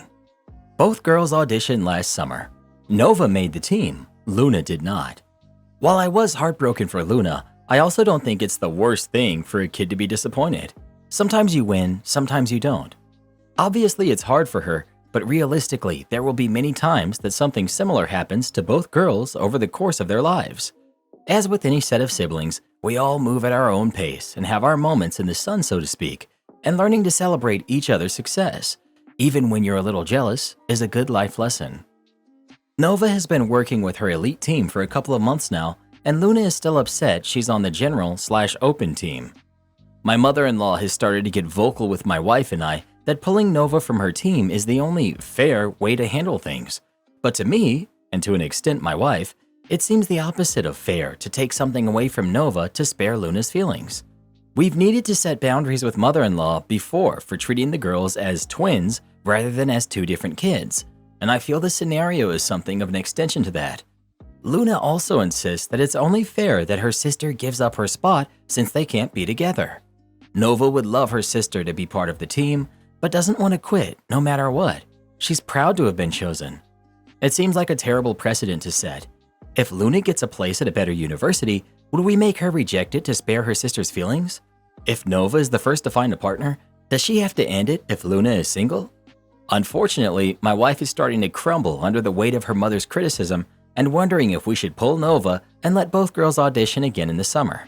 I feel like it's vital we don't and allow each girl to take the opportunities they earn. To be clear, if the roles were reversed, I'd want Luna to keep her place also. So Reddit, am I the jerk? Edit. Just because I keep seeing this coming up, I've suggested we get Luna an extra private lesson per fortnight so that she can have a better chance of making the elite team next year. Right now, she isn't interested because it doesn't fix the now that a 9-year-old functions in. But if she changed her mind, I'll make that happen. Second edit. Another thing I'm seeing a lot of is the suggestion that we should have Luna swap styles and pull her out of dance entirely for a new activity. While I totally appreciate why this seems like a good plan, Luna loves dance and hasn't expressed any interest in changing styles. If she wanted to, we'd 100% be okay with that. But I don't want to push her to pick up something new just because she isn't the star in her chosen hobby. I'd rather teach her there's value in doing something for the love of it, regardless of how well you perform with regard to others. Not the jerk at all. Your mother-in-law needs to stay in her own lane. She said her opinion, it can now be discarded. You're absolutely right to not take something away from one to appease the other. It sets a ridiculous standard. One sibling should not make any sacrifices because their sister didn't earn the same opportunity. Life ain't fair. Scarlett Johansson didn't turn down movie roles because her twin didn't get the same offer. Imagine if her parents made her stop being in movies because her twin wasn't also super famous and successful. Am I the jerk for going after child support for my ex-wife and her husband, even though I said I wouldn't? My ex-wife, Sandy, and I got married young. We were too young. I wasn't done with university, and she was fresh out of high school. We were pressured by our families. It's a religious thing. We didn't actually even live together until a year and a half later when I finished my degree. I'm not in great shape. I'm not particularly handsome, although my mom says I am. I also spent a lot of time at work my first 3 years of my career getting a running start. I'm ashamed to say that I pretty much neglected Sandy. When we had our daughter, I re-examined my life and made them a priority. Unfortunately, it was too little too late. Sandy left me. It hurt. It hurt more when she moved on and left our daughter with me. She said she was still young and that her family and I had taken years of her youth away, and now it was her turn to enjoy it. I felt a lot of guilt over what she said. For the record, I didn't particularly want to be married either. I said that I didn't want to hold her back, so I would not take child support. We went to court and I got full custody. She got visitation, which she only very rarely uses, like 4 times last year. It's been 5 years and my daughter and I are doing fine. I have a great job now and I'm able to work from home. I take my daughter to school and I pick her up, and I leave my work in my office when we are together. I also have withdrawn from the church that my parents attend. Recently, Sandy has been bugging me about parenting decisions. I told her that I would raise my daughter as I saw fit. She said that she was her mother and deserved a say. Her husband chimed in that I was not doing a proper job of parenting and that they were considering going back to court for custody. As soon as he mentioned lawyers, I hung up and called mine. She's a bulldog. She immediately filed for child support, including back child support for the last 5 years. I've been hearing from everyone that I'm being cruel for going after her for money. Full disclosure, I make close to 5 times their combined income. I don't need their money, but if I can use the law to get her to leave us alone, I will. Am I the jerk? This woman abandoned her husband and daughter to go enjoy life and now wants to give advice on raising your daughter? I don't think your attorney is out of line for filing for child support and/or back support. You are sending a message loud and clear to back off. Chances are the ex hasn't changed that much and is now feeling the heat of having to explain to others why she doesn't share custody with her daughter. I think going in hard like you did was a good move. Keeping with the quarterly visits is good for now, or until your ex proves she's not going to abandon your daughter again. That kind of rejection lasts a lifetime. Every little one needs to know that they are worth fighting for, so keep fighting for her. Fight with my son? Get kicked out of my house. My son, who's 17, loves the water. Ever since he was little, he's always wanted to be either at the beach or the pool. He loves to swim, surf, etc., and I mean it when I say it's his favorite thing. We live near a beach, so sometimes he'll just go sit at the beach for a while. It's something he's been doing since he was 12. My sister and her kids were visiting and it was going fine. But then I noticed my son was never home. I asked him about it and he said that it's just really overwhelming at the house because his cousins never leave him alone. They're 8 and 9-year-olds and they adore him. So he just goes to the beach to avoid them. I told him I understood and I talked to my sister and she said that she had talked to them about it. Well, yesterday I came home to my nieces sitting in the living room watching a movie. My son and sister were nowhere to be found. Neither of them were answering the phone either. I'm not usually concerned, but my son always sends me a text or answers my phone calls at least. I got the girls and went to the beach and found my son at his usual spot. But my sister was there too, and she was yelling at him. She said something along the lines of, "You do realize that you aren't in some film where the main character's like connected to the sea or has magic ocean powers, right? Like, you do realize that you aren't like that Percy Jackson character and your dad isn't some sea god." My son looked incredibly upset and he has an explosive temper, so I knew he was about to say something crazy. So I immediately jumped in and asked my sister what her problem was. She looked taken aback, but said that she told my son to watch the girls while she went to get food. But when she came back, he wasn't there and the girls were alone. My son insists that he said he was busy, but my sister insists that he didn't. They went back and forth on this without letting me get a word in, and I eventually just told my sister that this wasn't working out and that if she was going to fight and argue with my son and mock him, then she isn't welcome in my home. She looked shocked and said that I need to stop coddling my son and stop feeding into his ridiculous delusions. I just told her to pack her crap. She said that her daughters will remember this and that I shouldn't be surprised when no one wants the weird side of my family, meaning my son and I, around anymore. I feel bad because her daughters looked genuinely upset, and I mean my son could be lying as well. And I don't know, maybe his love for the water isn't healthy, but that's never crossed my mind before. Am I the jerk? Edit. I suppose the mocking doesn't make sense without context. My son's father left us. When my son was younger, my brother got him into the Percy Jackson books, and my son got pretty attached to the character and would tell people that he was the character and would say that his dad was similar to Poseidon, which is why he wasn't around.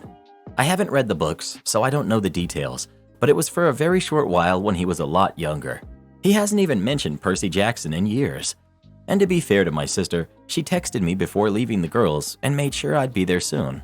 I doubt she would have left if I wasn't nearby.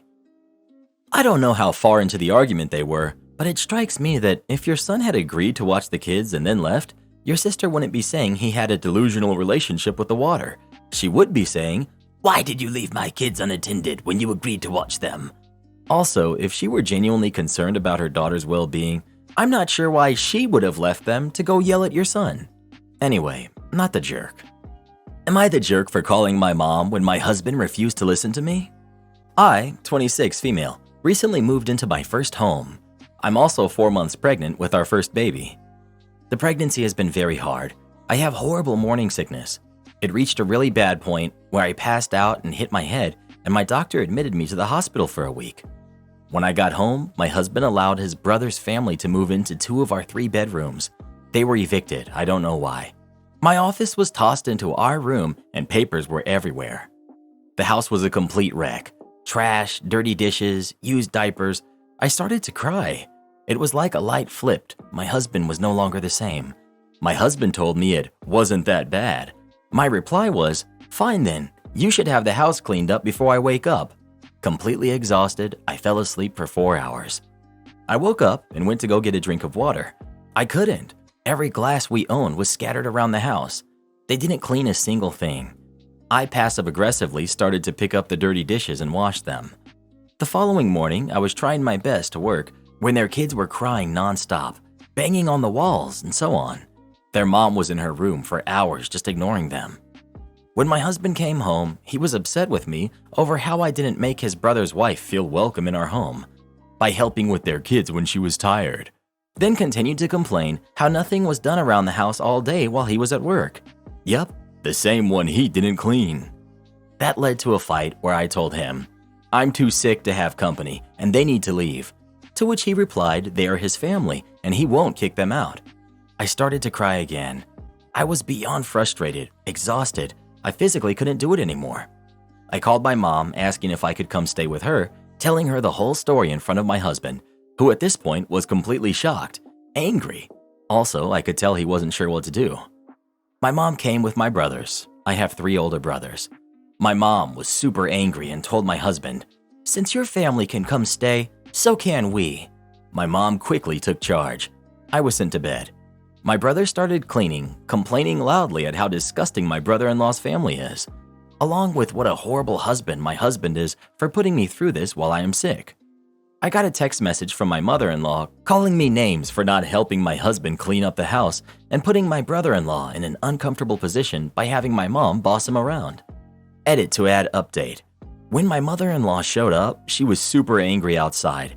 I could hear her shouting, but I couldn't understand what was said. Once inside, she was shocked. The house looked really bad. My brother-in-law lied to her about what happened. My mother-in-law quickly started to help my mom in the bossing mode. My house is not just cleaned, but deep cleaned. My brother-in-law and his kids are now staying with mother-in-law. She didn't know about the evictions. My in-laws helped them financially a couple of months ago. My mother-in-law was not happy about it. Sister-in-law refused to come out of the bedroom. She would scream through the door, but that was about it until her family came to pick her up. Last little bit, I did talk to my husband. He seemed very remorseful. I asked for some space, so he's staying at a hotel. He asked to come by and talk to me tonight. My mom and dad are here. Both moms felt like I should have someone here since I'm sick. Both moms have set up a meal plan, where they trade off who will bring in dinner. It was my mother-in-law's idea. Thank you for all of your advice. I truly appreciate it. Wait, your mother-in-law called to fuss at you for involving your mother? Not the jerk 1000%. But house guests in a shared home require 2 yeses and only 1 no. Both of you agree or it shouldn't happen. Your husband treating you like this, I'm not sure I could deal with it honestly. Can you go stay with your mom? OP, I agree with the 2 yeses and 1 no. I wasn't even asked to say no, which is a huge sign of disrespect and a major red flag. Does he do this a lot? Does he actively treat you like a partner, or does he just decide things and you go along to keep the peace? This will not get better, OP, if you don't set some major boundaries. Again, that he did this while you were in the hospital suggests he knew you didn't agree and wanted to present it as a done deed you couldn't and wouldn't be able to argue with. Go stay with your mom and let him enjoy living in the filthy bed he's made. I'd honestly tell him that you're not coming back until they're gone and your house is as clean as it was when you left it. If he won't or can't, then you know where his priorities are. You're pregnant. The house you describe is unfit to bring a newborn into. Depending on how bad and what country you live in, the authorities could step in. Is your marriage worth potentially losing custody of your baby over? Because I can tell you right now that it shouldn't be. That baby has to be your #1 priority, and living in a house full of dirty dishes and moldy food ain't it, sis. My heart hurts for you, but you deserve so much better. OP. He has always been very respectful. It was like a switch went off, and he's no longer acting like the loving person that I know he is when he's around his brother. My girlfriend is furious that I decided to break up with her because she wanted an open relationship. I, 27 male, had been together with my girlfriend, 27 female, for 3 years. Stable relationship and no red flags from my point of view.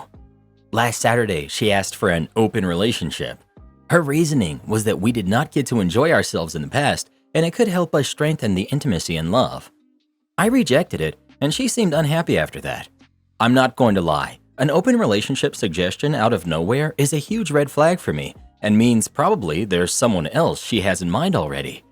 I have been cheated on in the past, and I made it very clear that I want a monogamous relationship before being exclusive. Her suggestion made me mental for a few days. I want to break up with her. I do love her, but she opened Pandora's box, and I'm not sure if I can trust her in this relationship. It will not be healthy for both sides. Would I be the jerk if I leave the relationship without trying to salvage it? I tried saving my old relationship when there were trust issues and it did not work. I just don't want to harm my psychology struggling. At the same time, I doubt myself because I do love her and it's a 3-year relationship. Update. I talked to her yesterday and I broke up with her. I told her I thought about her proposal and wanted to ask her a question. I basically asked why she was proposing going open relationship out of nowhere. She said she heard it from her friends and would like to try it to strengthen our relationship. I asked her if she had someone in mind already. She said no. I thanked her for her answers, but stated I want a strictly monogamous relationship. Also, I told her how my trust for the relationship was shaken after her proposal, and I want to break up with her. I wished her the best and prepared to leave the table. She got angry, a bit too angry with me. She called me insecure and called me every name possible in the book. I left the table quickly after hearing these and I went back home. She started calling me, texting me in an angry tone, and I just had to block her. We both live with our families, so breakup was quickly done. No need to take my belongings from the shared home or anything. There's no problem until here. Today, a friend told me she saw her with a male coworker the same night and asked me if I knew it. I told her we broke up yesterday, so yes, she definitely had someone in mind. It doesn't hurt as much as I thought it would. Maybe it's because I was ready for such a thing. Maybe my mentality changed after the last time I was cheated on. My mindset is all about moving on and not worrying about things that I can't control anymore. If she had been cheating during the relationship or not, I don't care to know. All I can do is move on and live my best life. I have a trip to South Korea this month, and I want to enjoy it. Salvage what exactly? You wanted monogamy, expressed your wishes, and she countered with an open relationship. Dude, there's nothing to salvage.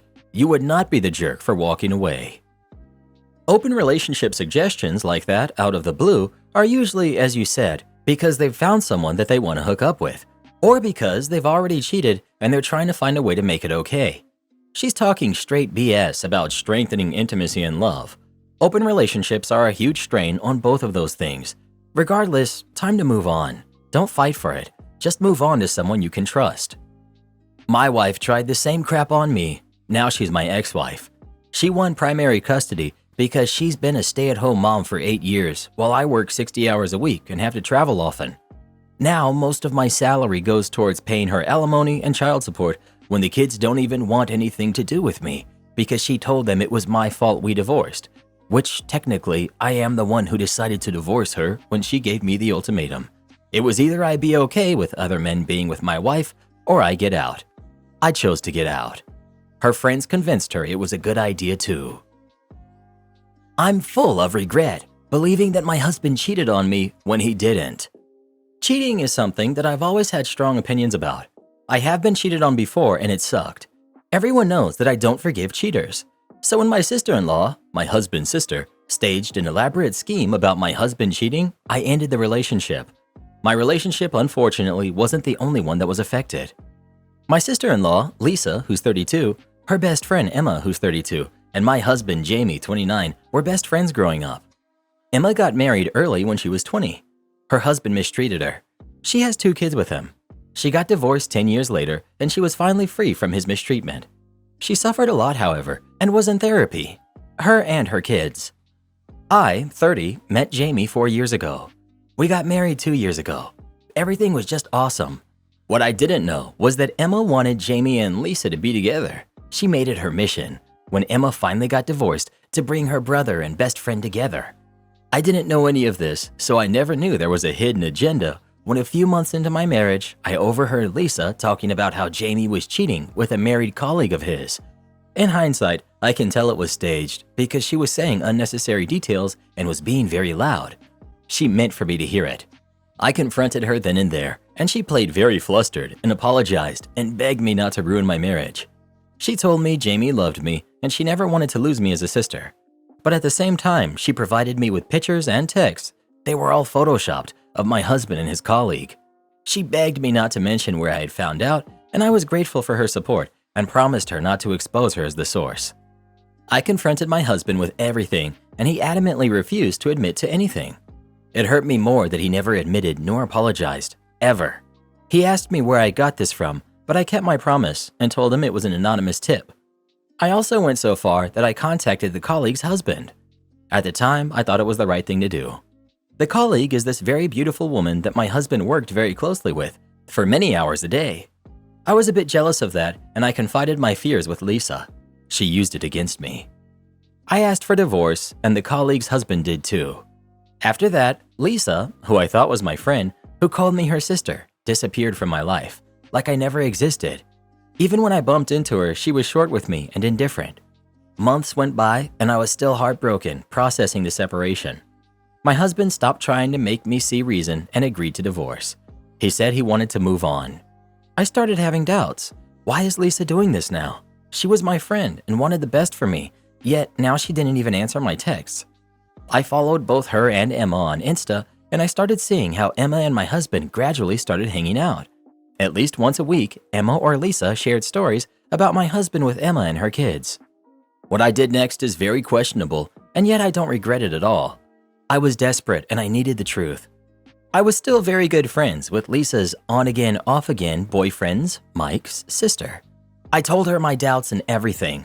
I told her that Lisa was my source, that my husband was cheating, and that I'm starting to doubt everything, and that I needed their help to unearth the truth. Mike was easier to persuade to help me than I expected. He had Lisa's passcodes, and he went through her messages with Emma. And there was everything. They had plotted everything. They used my idiocy and insecurity and made me throw the best thing that had ever happened to me away. He sent me all of the proof that I needed, even the original photos they used to Photoshop my husband with his colleague. My world was turned upside down again, and I went deeper into depression. I stayed in bed, called in sick for 2 weeks. I've not only ruined my life, but also another family. I don't know why I'm writing here, if I want advice or just to vent. I don't blame anyone but my stupidity for ruining my marriage. I should have trusted my husband and the love that he's shown me. I should have been honest with him about everything and where I got the news that he was cheating from.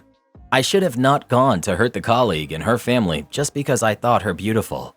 She has since quit her job and moved, but I still had her husband's contact information. I had to at least apologize. We met and I told him everything. He was so angry with me. He was crying and yelling at me, and all I could think was that I deserved every insult he threw my way. I found the colleague on Instagram and DM'd her everything and a long apology. She didn't answer me. I don't know if I should tell my husband too. I know I don't deserve him at all, and I know that he doesn't want me anymore, but maybe he should just know that Emma is doing this and what she's capable of doing. He deserves to know the truth. Maybe I could start with reassuring him that I'm not trying to win him back. I'm just trying to help him understand and apologize. I need to apologize for everything. I don't know. Update. I decided not to meet up with Jamie. Every time I try to text him and ask for a meeting, I panic. That wasn't a good sign at all. I wanted him to know everything, in details, and I tend to be all over the place when I'm panicking. So I decided to email him instead. I made a lot of drafts, cross-checked all the information, and waited a whole day before sending. Added some details here and there that I've forgotten to include. I sent him all of the manipulated pictures and the original. Every screenshot Mike sent me from Lisa and Emma's conversations. I made it clear, however, that I wasn't trying to manipulate him to have me back, because I knew that what I did was unforgivable, but that I wanted to warn him about who he's dealing with. I told him that I've been watching Emma and Lisa's Instagram, and I've seen that he was getting cozier with Emma. I wanted him to know all of the facts if he was dating her. This took all of my energy to write. Just the thought of him dating Emma, I can't. I texted him that I've sent him an important email. He didn't answer me. On Wednesday, when I came back from work, Lisa, Emma, and Emma's 2 kids were waiting for me outside of my building. When I let them in, stupid me, Lisa started yelling and threatening me. She told me to call and tell Jamie and Mike that I have made up all of this because I'm a pathetic loser. She told me I didn't want her as an enemy because she would make my life sour. Believe me, you don't want me to make destroying your already miserable life my mission. Emma just smiled the whole time. She later said that my husband always had a crush on her and that he wouldn't believe my nonsense because he could finally be with her. The thing is, it felt like Lisa was way more angry that Mike knew what she had done rather than her brother, and she was really annoyed about Emma and told her to shut up a bunch of times. I couldn't get them out of my apartment, so I just left and called Jamie. I told him that they were at my place and that I couldn't get them out. 15 minutes later, I saw them leave. Jamie texted then that he wanted to come over if I was alright with it. #yes. Really? He told me that he was very hurt that I would doubt him like this and believe the rumors. I told him everything, again, without panicking. I told him that I loved and trusted Lisa. She was like my sister, and I asked him to put himself in my shoes and if he happened to hear Lisa talking about me being unfaithful. Would he have any doubts in his loving sister's intentions? He stayed the night and left the next morning. We've been texting several times a day and talking on the phone and FaceTime every night since. He says that he loves me, but that he doesn't know what to do. He's very hurt. By his sister and Emma, of course, but even by me. He hasn't talked about canceling the divorce process yet. I will just have to wait, and that's understandable. I've turned his life upside down twice in such a short period of time. On a happier note, my husband's colleague and her husband are back together. My husband met with them and apologized. I've already told them everything, but my husband felt the need to apologize personally. Mike has ended it with Lisa. Lisa and Emma's relationship is very strained. Both have blocked me on Instagram, of course, but apparently Lisa is blaming Emma for Mike leaving her, and Emma has tried to throw Lisa under the bus by telling Jamie she was innocent in all of this. I really hope my husband forgives me, and I promise that I will make it up to him and love him. #forever. Am I the jerk for saying my stepmom can't take back how she treated me? I, 24 female, have always had a rocky relationship with my stepmom, Cindy, 51 female. She came into my life when I was 13, and pretty much as soon as she and my dad were married, she became very pushy about taking up a parental role. She came to all of my events and stuff, which I tried to appreciate, but she was very, "It's my house too, and I get to make rules," after moving in with dad. She was the bad cop, I guess. She was the one who thought I didn't have enough chores, that my grades weren't good enough, that I needed screen time limits, etc., and that led to a lot of arguments. I hit the last straw at 17. The lawn needed cutting before Sunday. My dad said he'd do it Saturday afternoon, so I made plans to go hang out with my friends for the day. While I was out, Cindy messaged me saying I shouldn't have let dad do the lawn because he had had a tiring week, and that I should be doing it. Her usual MO, basically. I said no and stayed out with my friends. When I got home, she was furious and tried to ground me, and it turned into this big stupid argument where I pulled the "you're not my mom" card. Dad ended up stepping in. I wasn't grounded, but also asked me to try and get along with her. It didn't matter because she decided she was done. She just kind of stopped acknowledging me. We basically became roommates who hated each other. I wasn't even allowed to eat food she bought. I'm not talking about special stuff. I mean like when the bread ran out and she was the one to replace it. It was all just really tense, and I ended up spending a lot more time at my mom's apartment until I went to college. I've never formally blocked her or gone no contact, but we just haven't spoken since. She never came anytime I met up with dad, etc. Until me and my fiance announced our engagement. The wedding is over a year away, but Cindy sent me a long text congratulating me and asking for all of the details so she could help plan it. She was asking about coming to dress fittings and if we wanted an engagement party and if she could make a speech at the wedding, basically asking about all of the mother of the bride stuff and pretending the last 11 years didn't happen. I didn't reply until Dad reached out asking why I hadn't. I was honest with him. I'm weirded out by this. I'm happy for Cindy to come as his plus one, but she's not getting any role at the wedding. We're actually not even doing a head table just because I don't want to share a table with her or separate her from my dad. Because she's not my mom, and the last time I saw her, she was insistent about that. It's turned into a whole thing. He says she's really hurt and that he's rethinking coming to the wedding because she doesn't want to go. I say she can't take back what happened, and at the very least, she should have apologized before reaching out like this. Mom and my partner are supportive of me, but I've had messages from several people on Dad's side saying that I'm a jerk for punishing Cindy, and it's getting to me. So, am I the jerk? Just to clarify, because I've seen it brought up, mowing wasn't my job at home. It was a job for whoever was available, and my dad offered that time. A lot of what Cindy did was like that. Mom and Dad didn't not parent me. I did have chores and a curfew and everything, but Cindy had a very, "you need to be doing more, you're not good enough" attitude right from the very start. It's hard to explain if you haven't experienced it, but I hope the lawn incident would detail it. It's the same for grades. I got encouragement to do better from my mom and dad. I was a solid B student, to be honest, but Cindy was pushing for reduced screen time and privileges if I didn't get it up to an A. At this point, I think I'm at peace with my dad choosing her. I've seen people saying he's kind of a doormat, and I think that's very accurate, to be honest. I'm not going to raise a fuss if he doesn't come to the wedding, and anyone else who wants to know why can see this post. It's hard and it does hurt, but that's the way things are. I don't want any more drama. But if it keeps coming, at least I know it's not my fault, thanks to you.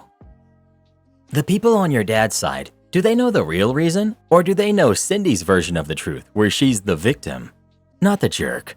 She made her bed all those years ago, and it seems like your dad enabled her to do so. Now she has to lie in it. It's your wedding, and she does not deserve a place in it, besides being your dad's plus one.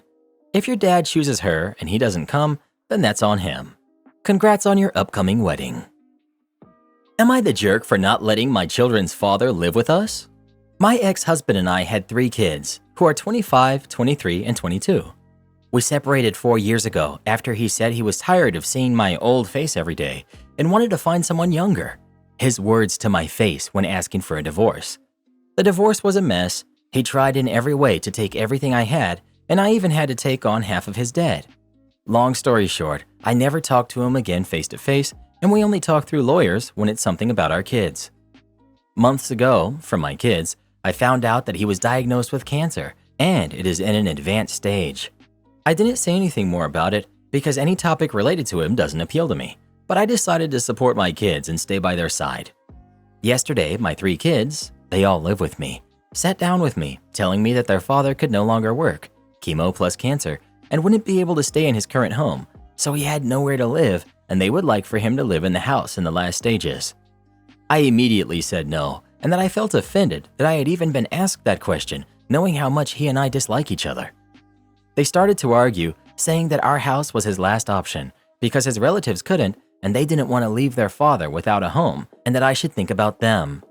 I asked who would take care of him when things got worse, because all 3 of them work outside the home and I work from home, and who would cover all of his financial and medical expenses. They didn't know how to answer, and that they would decide between the 3 of them to help their father and not be so burdensome for me, and that the 3 of them were willing to let their father live in our house.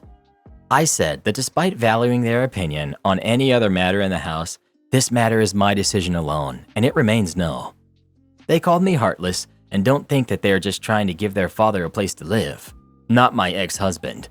And I was being petty about all of the things that he did and not thinking about them. They're still pressuring me to change my mind, especially with their father only having 15 more days in his house. But I can't feel anything other than offended that they've asked that, knowing how much the divorce messes with depression and anxiety. My ex got in touch on my personal number, asking me to rethink and leave the past behind just in these last moments. Funny that he asked me, but not his exes much younger than me. Am I the jerk? If you want to know, the oldest is waiting for her own house to be ready, and the 2 youngest are still unable to live alone, and I don't care about the fact that they still live at home. Tell him he can ask his much younger and cuter exes. After all, you wouldn't want to bother him with your old face every day. Not the jerk. And do your kids know how he treated you? I understand not getting involved with my parents' grievances, but as a kid in that situation, I would never consider even asking my mother to care for my father if I knew how he had treated her. This would be my hill to die on. OP. They don't know that he talked about looking for new faces, but right after the divorce, he dated a woman 20 years younger, so there's no way not to connect the dots, and they know how bad I was. Depression, anxiety, low self-esteem. After the divorce, I spent 30 days in bed, almost doing nothing, and they had to force me to eat, so they know something. The guy I did homework for in high school reached out and now wants to buy me a house. I, 29 female, have always been good with numbers and responsible. It was more noticeable in school because no one gave a hoot. But given that I have cerebral palsy and walk with crutches, plus being a nerd, you can imagine I was an extremely easy target for bullying. One year they mixed us, so I had new classmates. The bullying was worse, but there was one of the popular guys who would defend me. At first, I was confused, but when I saw that he would leave me his notebooks, I understood. And so began our symbiotic relationship. The bullying stopped, and I would do his homework every day. We never talked about it, and whenever he spoke to me, he sounded angry. It was like that for almost 3 years, and his grades went up. I was just grateful I could be at peace in school. We graduated and never spoke again, nor did I see him again. But then a week ago, he reached out on Instagram. He told me how good life had been for him. He offered to buy me a house and a car. At first, I thought it was a scam, but we made video calls. He showed me things, and it's legit. Long story short, he's a successful businessman worth millions living abroad. He said he always remembered me because I helped him get to where he is now. He said he wanted to repay me because he knew how hard it is to be disabled and a woman in my country specifically. He's not wrong, but I'm actually doing okay right now, so I declined all of his offers. But then I received a call from a medical center, the most expensive where I live, mind you, saying I had 3 years of physical therapy paid for. How he knew I did physical therapy, I don't know. I still thought it was a joke, so I went there and it was true. I already did my first 2 sessions and my body feels so much better. I'm still confused because I saw our relationship as purely transactional and now he comes and says he owes me. I'm confused. Edit. I already texted him so we can talk a little bit more about his offers because even though I turned them down, he said they'd still be up and hopefully I can have a hand on the wheel to choose some less crazy expensive options. Thank you again. I feel less guilty now. You did his homework for 3 years and he paid for 3 years of therapy. It sounds like he knows exactly what he's doing and he wants to say thank you now. Remember that for the really wealthy, something that seems crazy generous to us is the monetary equivalent of buying you lunch. Enjoy your therapy and may it continue to bring you relief. That's a nice gesture. You should take it and be thankful. Don't turn down on someone who is trying to be kind, seemingly with not ill intent. I had a friend offer to do something nice for me and I declined. His response changed my point of view forever. He said, "You don't get to decide whether or not I get to do things for people that make me happy." And I realized it wasn't just for me, it made him happy and feel like he's making the world a better place. This is disgusting. If you're the person he's doing the thing for, you very much do get to decide whether he does it. It's not appropriate to force something on somebody that they don't want to make yourself happy. Only on this website would multiple people get upset about someone being adamant about being kind and generous. Better get enthusiastic consent before I hold a door open for someone. Disgusting? Y'all are weird. Am I the jerk for not being grateful when my wife buys gifts for me that are actually for her? A few years back, my wife got me a hammock for my birthday, despite me having never expressed the slightest interest in a hammock and despite her wanting one. Whatever, I think okay, weird. She just totally misread what I like. A year later, she buys me a lawnmower for my birthday, something I would never in a million years want for my birthday, but was simply a household item we needed. I was annoyed. I likened it to me buying her a dishwasher for her birthday. This year, we have a new car. She's very much wanted seat covers for it. I very clearly articulated that I don't think we need them. They're a waste of money, don't want them, etc. My birthday comes around, and my birthday gift is seat covers for the car. Am I the jerk? I feel annoyed, frustrated, and disrespected. But if I try to voice that, I know I will be guilt-tripped into thinking otherwise. I honestly don't know what's true anymore. Edit. Many of you have asked what I've bought her over the years. One year I bought her a kayak trip. She loves experiences as much or more than things, along with large printed art pieces from the night we got engaged. Another year I bought her a custom-made hoodie. She's always cold, with her favorite animal on it. Another year I bought her a necklace with interchangeable moon pendants.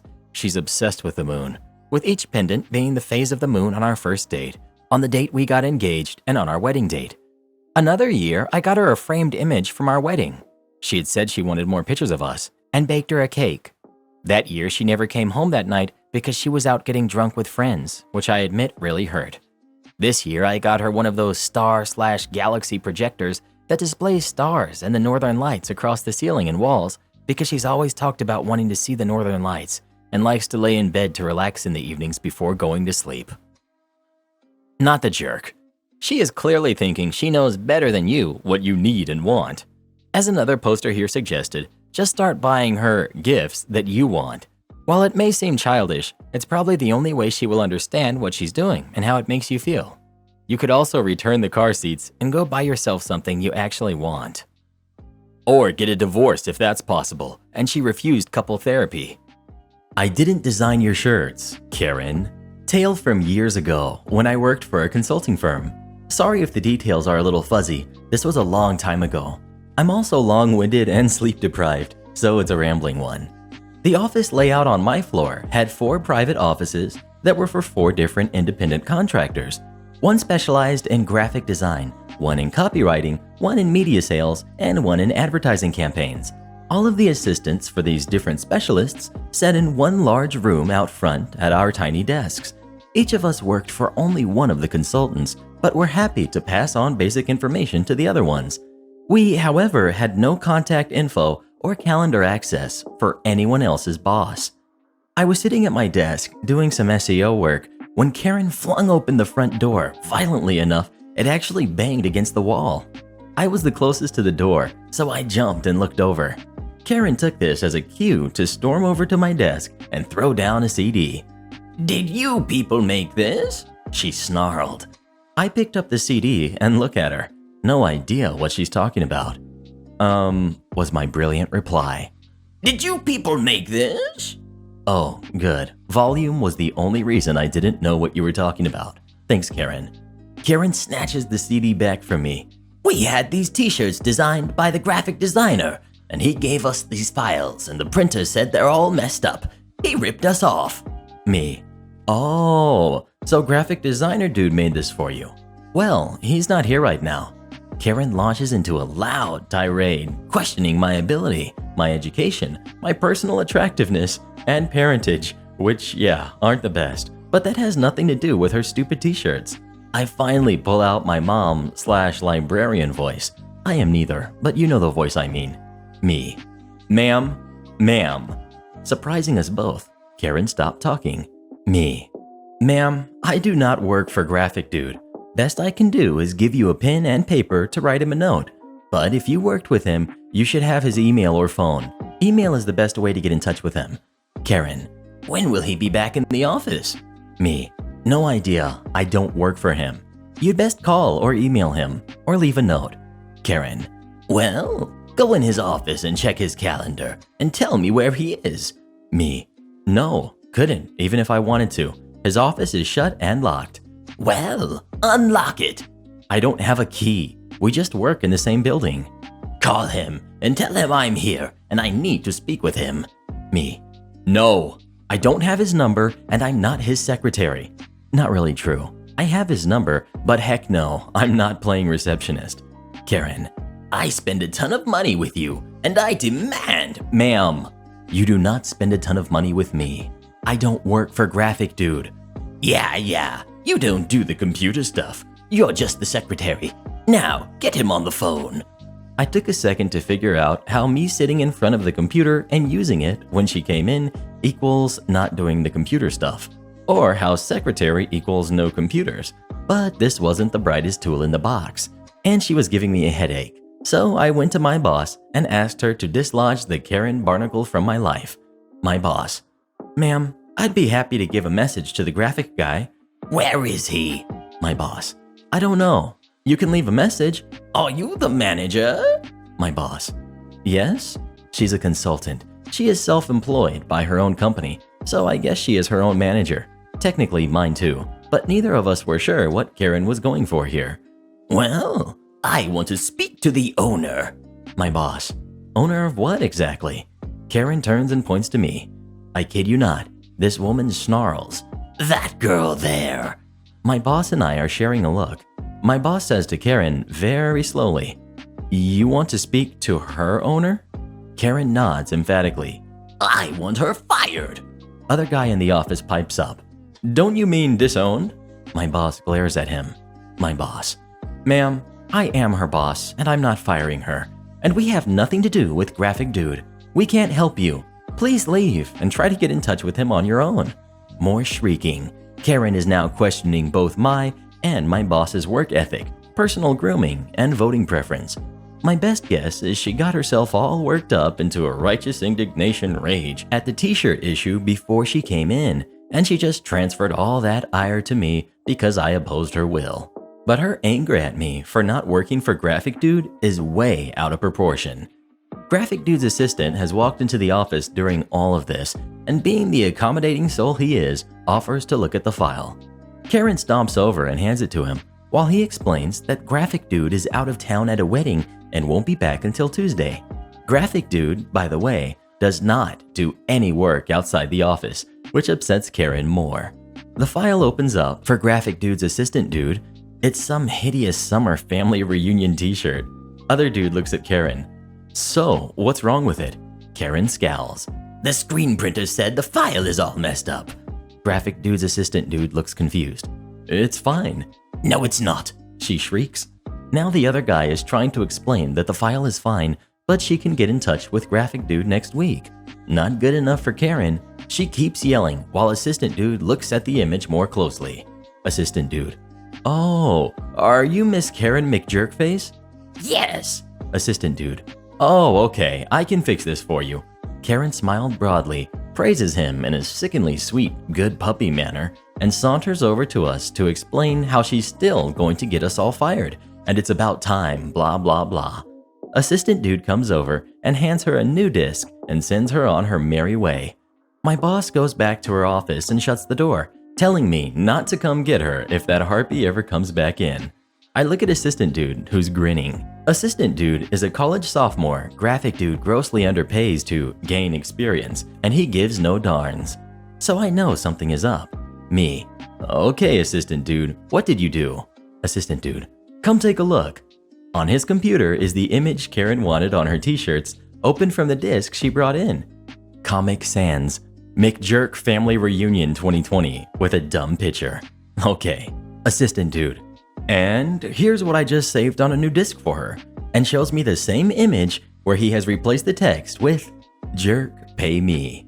Assistant Dude is smiling. I remembered her name finally, he said. Graphic Dude was upset. She sold him this sob story about why she couldn't pay half up front like we normally do, and he made an exception. Then, once she had the files, she refused to pay for it. Originally, we were going to get the shirts printed for her, but she stiffed us and took the file and ran. She figured she could just get them printed herself. I told Graphic Dude not to give her a print-ready file for approval, but he thought since we were going to handle the shirt order, yeah. I get it now. She likely went to the cheap local screen print shop that I happen to know doesn't have anywhere close to the latest version of any graphic programs. This comes up a lot in this office. If a customer uses that shop, the shop guy will try to open a file saved from the latest version of graphic software and can't open it. Go get it saved as an earlier version and sends customers back. This Karen wasn't bright enough to remember anything past file no work, you bad. And of course, you are all probably quicker than me and realize what took a minute to dawn on me. Karen gave Assistant Dude her disc. He saved the new image on a new disc and gave it to her. She left the original file in our office, so unless she was smart enough to make a copy, she now no longer has the file she stiffed Graphic Design Dude on. I'm sad to say that she never came back in. I hate a story with no follow-up, but such is life. Myself, I hope she gets the shirts printed without anyone catching the file change. I brought assistant dude some banana bread I baked the next day to thank him for his efforts. Speaking of graphic design, have you or anybody you know ever done graphic design? I think that stuff is so cool. Please let me know. Residents tried to kick out the owner, got their houses demolished. This is a case that a lawyer friend of mine told me about. There was once a builder who wanted to develop the land he owned, so he built a small apartment complex. Nothing too fancy, just 6 large flats. 5 flats were sold for a tidy sum, and the builder made quite a profit. He intended to keep the 6th flat on the top for himself, as it was in a nice neighborhood. For some reason or another, one of the 5 residents didn't really like this arrangement at all, so he decided to do something to get that builder evicted. He spoke to his new neighbors-to-be and got them all on his side. A relative of his was a criminal lawyer. He shall be called Idiot Lawyer. So he conspired to report the top apartment to the civic authorities as having violated municipal codes and whatnot, with the intention of getting that top floor demolished. Naturally, the builder was not happy with this. He was basically blindsided with the petition and the case put up against him. Not only could he not build the top floor, but he had to pay the other residents damages. That's where my friend comes into the picture. Now, the one thing you should know about the city I live in was that it's kind of an open secret that every single building in the city violates some code or the other. It is to the point that the municipal corporation adopts an unofficial don't ask, don't tell policy.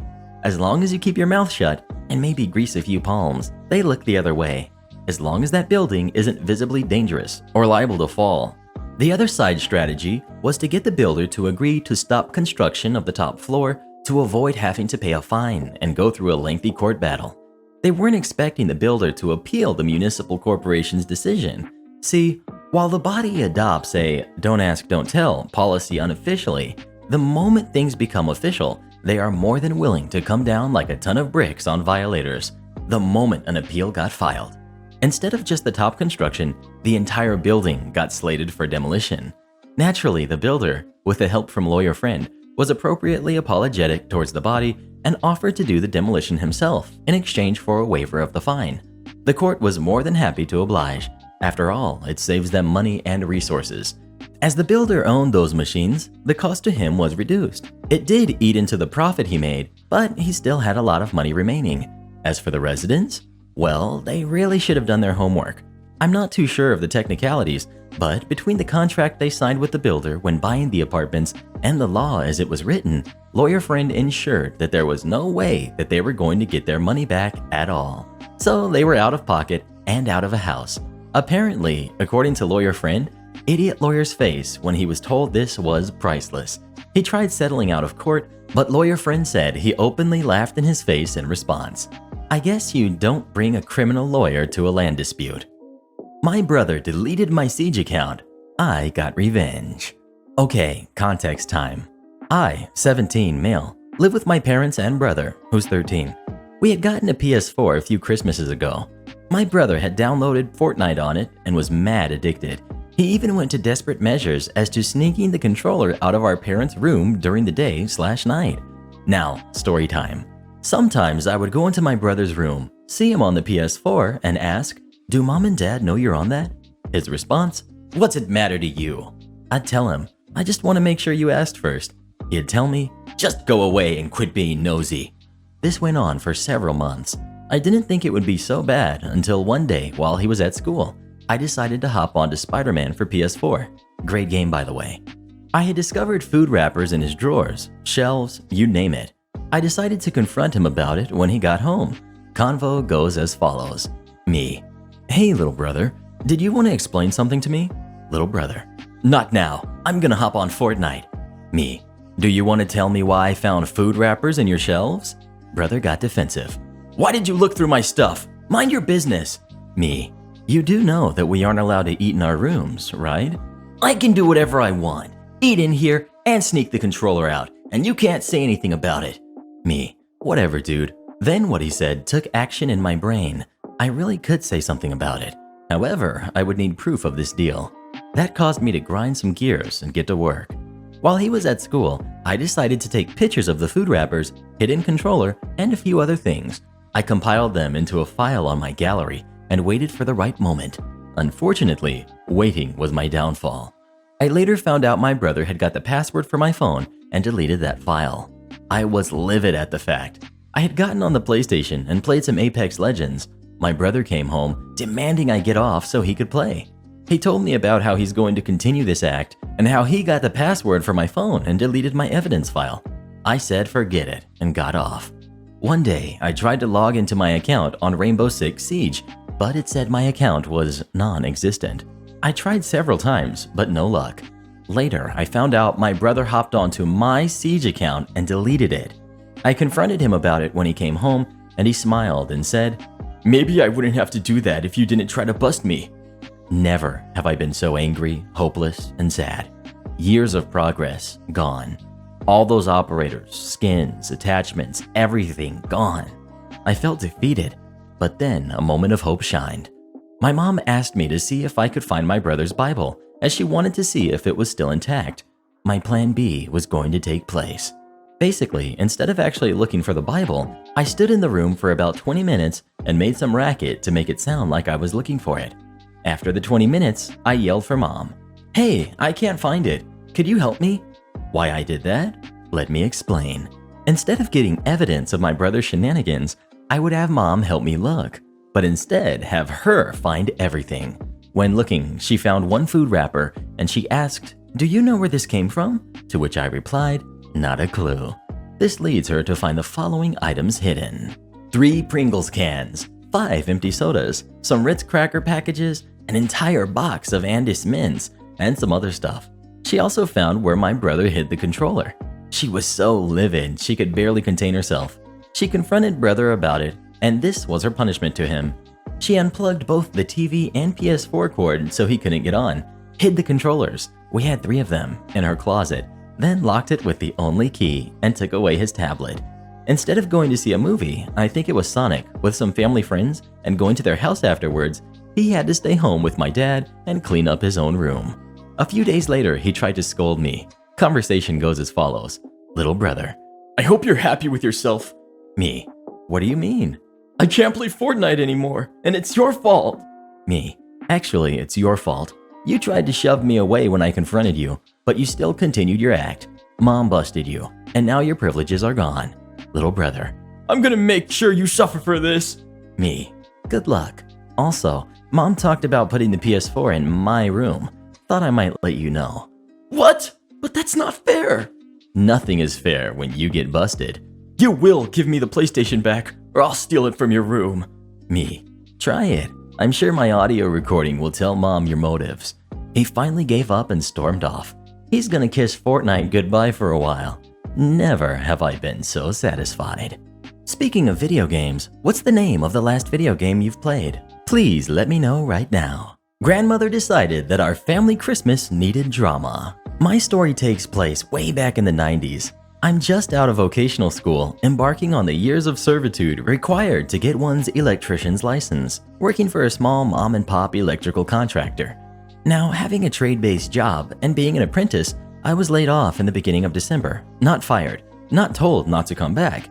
In fact, I was the last apprentice to be laid off for the winter. Now I collect unemployment, work side jobs, help my parents with chores. Basically, I'm neither a mooch or a burden. This will be important later. Christmas Day, family, food, love, well, mostly. You see, we are hosting the dinner. Now really, my family is great. All but this one grandmother, maternal grandmother. Entitled grandmother despises me. Why? Well, Sunday school wasn't my thing. I love Dungeons and Dragons. I'm always listening to Ozzy. I was, by her definition, not a good Christian boy. But to help establish her entitlement anytime there was an electrical issue, I was called because family help family and never expects to receive money for their efforts. But if you need her help, it was always an inconvenience. Now, 2 weeks prior to Christmas Day, I just spent a week running new circuits for outdoor plugs so we could decorate for Christmas and redo some old wiring in the basement. Now, I received no payment for my labor, no lunch, not even a thank you. I almost had to pay for materials because it was expected that I had them because I was an electrician, but Grandpa balked at that and bought the materials. I'll keep the cast down to just those involved. There will be me and my entitled grandmother. So Christmas Day dinner, everyone seated at the table. Entitled grandmother forces everyone to say grace. We are not deeply religious. And food's being passed around. I've placed myself strategically so that if somebody needs something, I can get up and get it, leaving everyone else to just enjoy dinner. To this point, the requests have been things like, "Hey OP, mind getting another napkin please?" Or, "OP, can I please have a glass of white wine?" Typical things until entitled grandmother. Boy, this roll is cold. Eat this now. The table grows a bit quiet as I take the roll and figure I'll give it 5 minutes in the oven. Entitled grandmother shouts from the table, I want the roll warmed, and put butter on the roll and melt that, and then honey put over the melted butter. And what's taking so long? I put butter and honey on it, but I toss it in the microwave. Ding, hot rubber roll. Entitled grandmother. No, no, no. I want it oven warmed. It's too chewy now. Me. Nope, you wanted it fast. Didn't have the decency to ask, so here you go. Entitled grandmother. You got some nerve. Lazy, unemployed louse. Burdening us with your situation at Christmas. Me. Try asking me instead of demanding. Unless you rather I get a uniform and a little white towel over my forearm. That suffice, Miss Daisy? Entitled grandmother. Rude boy. So ungrateful. No wonder you can't hold a job. Easy to burden us. If that's the way you act on your job, no wonder you got fired for being lazy. I lock my eyes onto her and the table is completely silent. Me. It's winter. Not many houses being built. Economy kinda shaky, especially for trade jobs. I wasn't fired. I make money doing side jobs till I'm picked up again in February. Entitled grandmother. You made me wait 2 days to start work on my house. 2 days. You're lazy, and that's why you're fired. Told everyone you got fired for being a layabout. Undependable, ungrateful. Go on, take from us. We work hard to put food on the Christmas table. She didn't work. Look at all this food we have provided, and you contributed nothing. She brought nothing but her delightful self, and I helped to cook all the food. Look at your expensive presents. From mom and dad, not from her. And you dare to not serve me a single warm roll at my request? You ruined my Christmas. You ruined everyone's Christmas. It's at this point my fist came down on the table. I hit the fork on my plate, spraying my entitled grandmother with potatoes, corn, gravy, and crumbs. I left the table, got my coat, and headed out. Headed to a friend's house, got a group together, drank eggnog, and played Dungeons & Dragons. First Christmas without my family, and still a good Christmas. It wouldn't be till the next day that I would return home and hear the aftermath. My entitled grandmother, on my exit from the house, demanded I pay for her clothes. I didn't, and told everyone at the table that she was the only one brave enough to say what everyone was thinking about me. My dad said that if we're going to say what we are thinking, he's going to continue. Dad told her she was the poorest excuse for a grandmother there ever was, that this wasn't her Christmas, she was a guest at his house, and then dropped the not a very good Christian display on Christmas Day. My mother went off about how I spent the time working her house for outdoor lights with no pay in the cold, and that I waited 2 days to help around my parents' place fixing a few things. My paternal grandmother ripped into my entitled grandmother, saying that entitled grandmother wasn't half the mother that she was, and not even a quarter of the grandmother, and the gall to be so entitled that she could say what everyone was thinking when no one was thinking that. Everyone piled on her. Her only counter was to exclaim, "Well, I never," at each truth that came out. That would be the last joint Christmas we would have. My parents would go to the entitled one's house for Christmas Eve dinner. She would have her church friends over. I would spend the evening with my girlfriend at the time. Christmas Day was at my parents' house, but just had my father's parents and my mom's sister over. She just wanted to know where the electric blankets were. This happened to me this weekend. I work at a big box store and was covering the home goods department since someone called out. Side note, it's not my normal department. I normally work in either kitchenware or the seasonal section, but I have worked in this section enough to know what we do and don't have and where stuff is. Anyway, I was stocking a shelf when this older woman comes up to me. For this story, we're going to call her Old Hag. She steps a little too close to me. Karen. "Excuse me?" Her breath was awful. I noticed she had plastic food prep gloves on her hands as I took a step back, plastering a smile on my face. Me. Hi, what can I do for you? "Where are your electric blankets?" I'm sorry, ma'am, we're sold out of them. "How do you know that?" I saw them go on clearance about 2 months ago and haven't seen them since. "Okay, Can you get me someone who actually works in this department? Clearly, you don't know what you have. I was stunned. I've never had a customer say this to me before. Me. Well, ma'am, I'm in this department today, so I work in this section. Like I said, I know we are out of electric blankets in this section, but you could try the camping section and sporting goods. There's a chance it would be over there. Karen. What would an electric blanket be doing in the camping section? Me. I'm not sure. I know there are air mattresses over there, and I thought I saw some over there before. So there's a chance there could be. So you're to tell me that you actually have electric blankets? Why would you lie? I just stared at her, not sure what to say. Are you stupid? Can you understand me? I let out a small laugh. I've never had a customer be this rude to me, and for some reason found this situation absurd and somewhat hilarious. Me. Look, ma'am, like I said earlier, we are out of electric blankets. If the store has any, they might be in camping. If they are not there, we are completely sold out. It was the old hag's turn to stare at me. What's your name? Me. Crown of Roses. Okay, Crown of Roses. You know why I asked you that? You don't have your name badge on, and you've been very rude to me. I'm going to report you. And with that, she stormed off. I promptly called my manager and informed him what happened. He said not to worry about it and thanked me for letting him know. 30 minutes later, my coworker, we'll call her Amy, who works at guest service, comes up to me and recounts her experience with Karen. Apparently, she was mad I had sent her to the camping section and called me a moron to Amy. Amy apologized for what happened and offered to look up if we had any electric blankets at other stores. She grabbed a device to pull up the information. Side note, it's basically a glorified smartphone. Karen didn't like this one bit. Why are you looking that up on your phone? You should know what other stores have. You look really stupid doing that. Amy.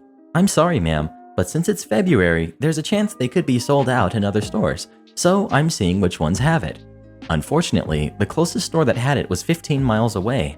Amy informed Karen of that, but she was having none of it. Amy. I'm sorry, ma'am, that we are out of it. You might want to try a different store. But how am I supposed to exchange my electric blanket if I go to a different store?